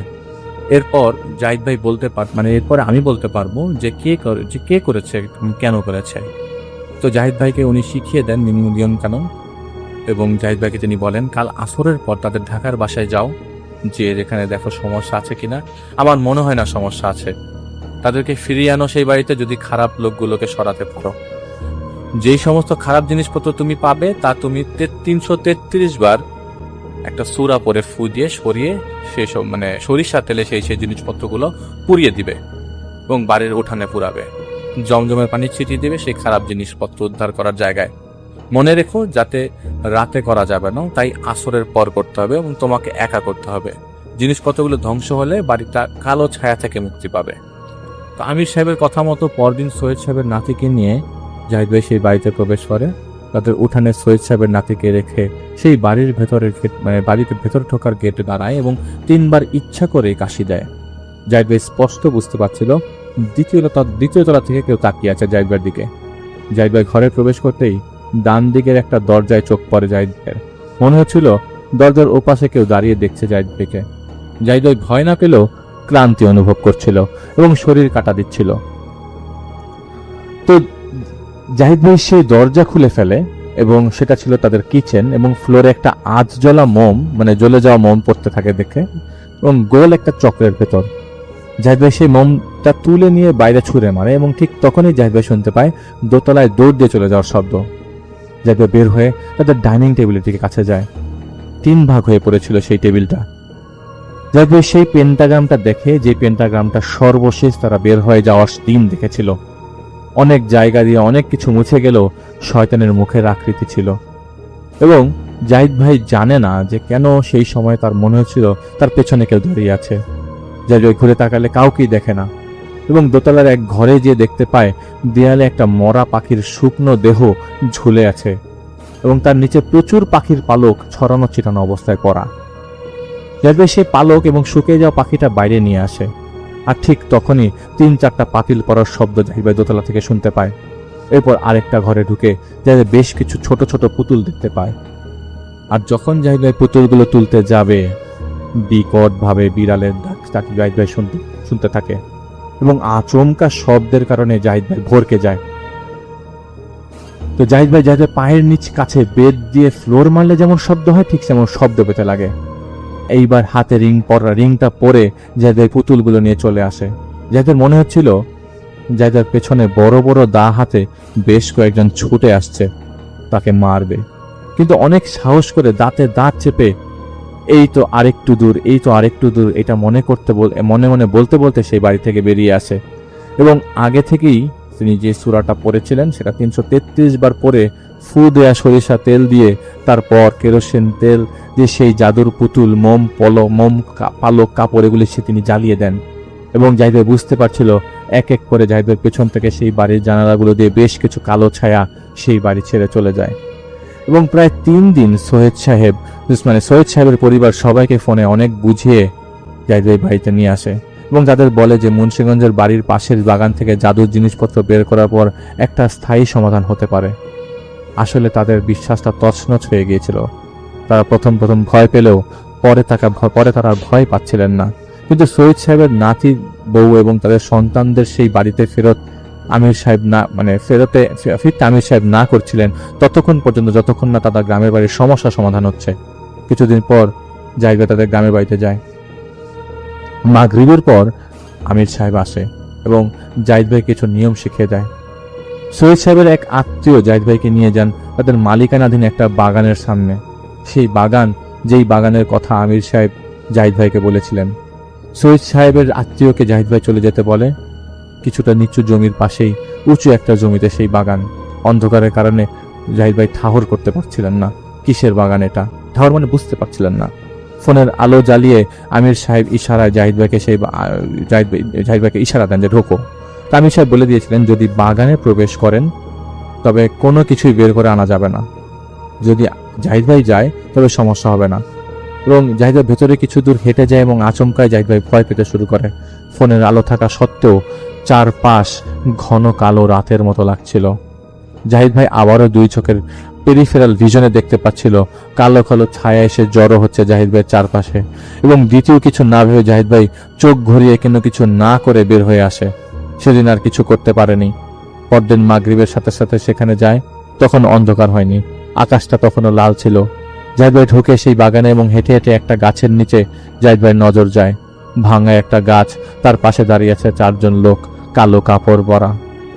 জাহিদ ভাই কি মনে করে যেন তাদের উপরে তাকিয়ে দেখে আকাশটা লাল। সাথে সাথে মনে পড়ে যায় জাহিদ ভাই সৈয়দ সাহেবের নাতির হাত ধরার সময় ঠিক এই মুহূর্তটাই দেখেছিল। জাহিদ ভাই আম গাছের দিকে তাকালে আর কাউকেই দেখছিল না এবং কোনো কিছু না বুঝে মনের অগোচরে দৌড় দিয়ে বের হয়ে আসে। আমির সাহেব কিছুক্ষণ জাহিদ ভাইকে বুঝান এবং তার মনকে শান্ত করেন। মনের জোর নিয়ে অনেকক্ষণ পর আবার সেই বাগানে প্রবেশ করে এবং কোনো ভাবনাকে প্রশ্রয় না দিয়েই দ্রুত হেঁটে সেই ভাঙা গাছের গোড়ার মাটিটা হাত দিয়ে সরাতে শুরু করে। জাহিদ ভাইয়ের বেশ কিছু কাপড়ের পোটলা পায়। আর কিছু না পেয়ে যখন ফিরে আসবে ঠিক তখনই দূর থেকে আমির সাহেব বলেন, আরেকটু খোঁজো তো। ওনার কথায় জাহিদ ভাই পুটলিগুলো ফেলে যখন খুঁড়তে শুরু করে তখন জাহিদ ভাইয়ের চারপাশে মাটির ঢিল এসে পড়তে লাগলো। বিড়ালের কান্না, বিকট কান্নার শব্দ আসতো জাহিদ ভাইয়ের পেছন থেকে। বেশ কয়েকটা ছোট ছোট গাছের ডাল জাহিদ ভাইয়ের পাশে এসে পড়তে লাগলো। প্রচন্ড চাপে গোলমাল হয়ে জাহিদ ভাই আয়াতুল কুরসিটাও ঠিক মতো পড়তে পারেনি। জাহিদ ভাই ততক্ষণ একটা টিনের বাক্স পেয়ে যায়। আর ঠিক তখনই জাহিদ ভাই শুনতে পাচ্ছিলেন একটা ষাঁড়ের ডাক। ঠিক জাহিদ ভাইয়ের সামনে অল্প আলোতে দেখতে পাচ্ছিল একটা ষাঁড় দাঁড়ানো। জাহিদ ভাই ভয় পেয়ে কোনোভাবে দৌড় দেয় সেই নিচু জমিটার উপর, যে উপরে পড়ে। জাহিদ ভাইয়ের পা মচকে যায় ঠিক তখনই। জাহিদ ভাই ব্যথার কারণে পা নাড়াতে পারছিল না। আর তখনই সেই ষাঁড়টা বাগানের সীমানায় দাঁড়িয়ে ফোঁস ফোঁস করছিল। জাহিদ ভাই দেখতে পায় আমির সাহেব জাহিদ ভাইয়ের পাশে দাঁড়িয়ে আছে। তিনি শান্ত করেন এবং সেই টিনের বাক্সটা নিজের হাতে নিয়ে নেন। এরপর অনেক কষ্ট করে ঢাকায় ফিরে আসে। 3 দিন পর আমির সাহেব রাতে আসেন এবং তিনি বলেন সৈয়দ সাহেবের ক্ষতি করেছেন তাদের গ্রামের একজন। যিনি দেখতে মনে হবে আলেম, কিন্তু সে একজন খারাপ লোক। 1 বছর আগে এতিমদের নামে টাকা তুলে সেই ব্যক্তি সেই টাকা আত্মসাৎ করে, যার প্রেক্ষিতে তাকে গ্রাম্য সালিশে জুতা পেটা করা হয়। সেই জুতা পেটার কাজটা সৈয়দ সাহেবের বড় ছেলে এবং ছোট ছেলে করেছিলেন। সেই অপমানে সেই ব্যক্তি সেই গ্রাম ছেড়ে চলে যায় এবং একজন তান্ত্রিকের দ্বারা বান মারার চেষ্টা করে যেতে থাকে। সফল না হয় সে আরেকজন কাফেরের কাছে যায়, যাকে দিয়ে কোরবানির দিন হারাম উপায়ে, যেটা জাহিদ ভাই আমাদেরকে বলতে চাইছে না, তারা সর্বনাশ করেন বান মেরে, যার ফলে এত ঘটনা, এত ক্ষতির শিকার হয়েছে তারা। সেই লোক আর ক্ষতি করতে পারবে না ইনশাআল্লাহ। তাদের খুঁটির জোর ভেঙে দিয়েছে।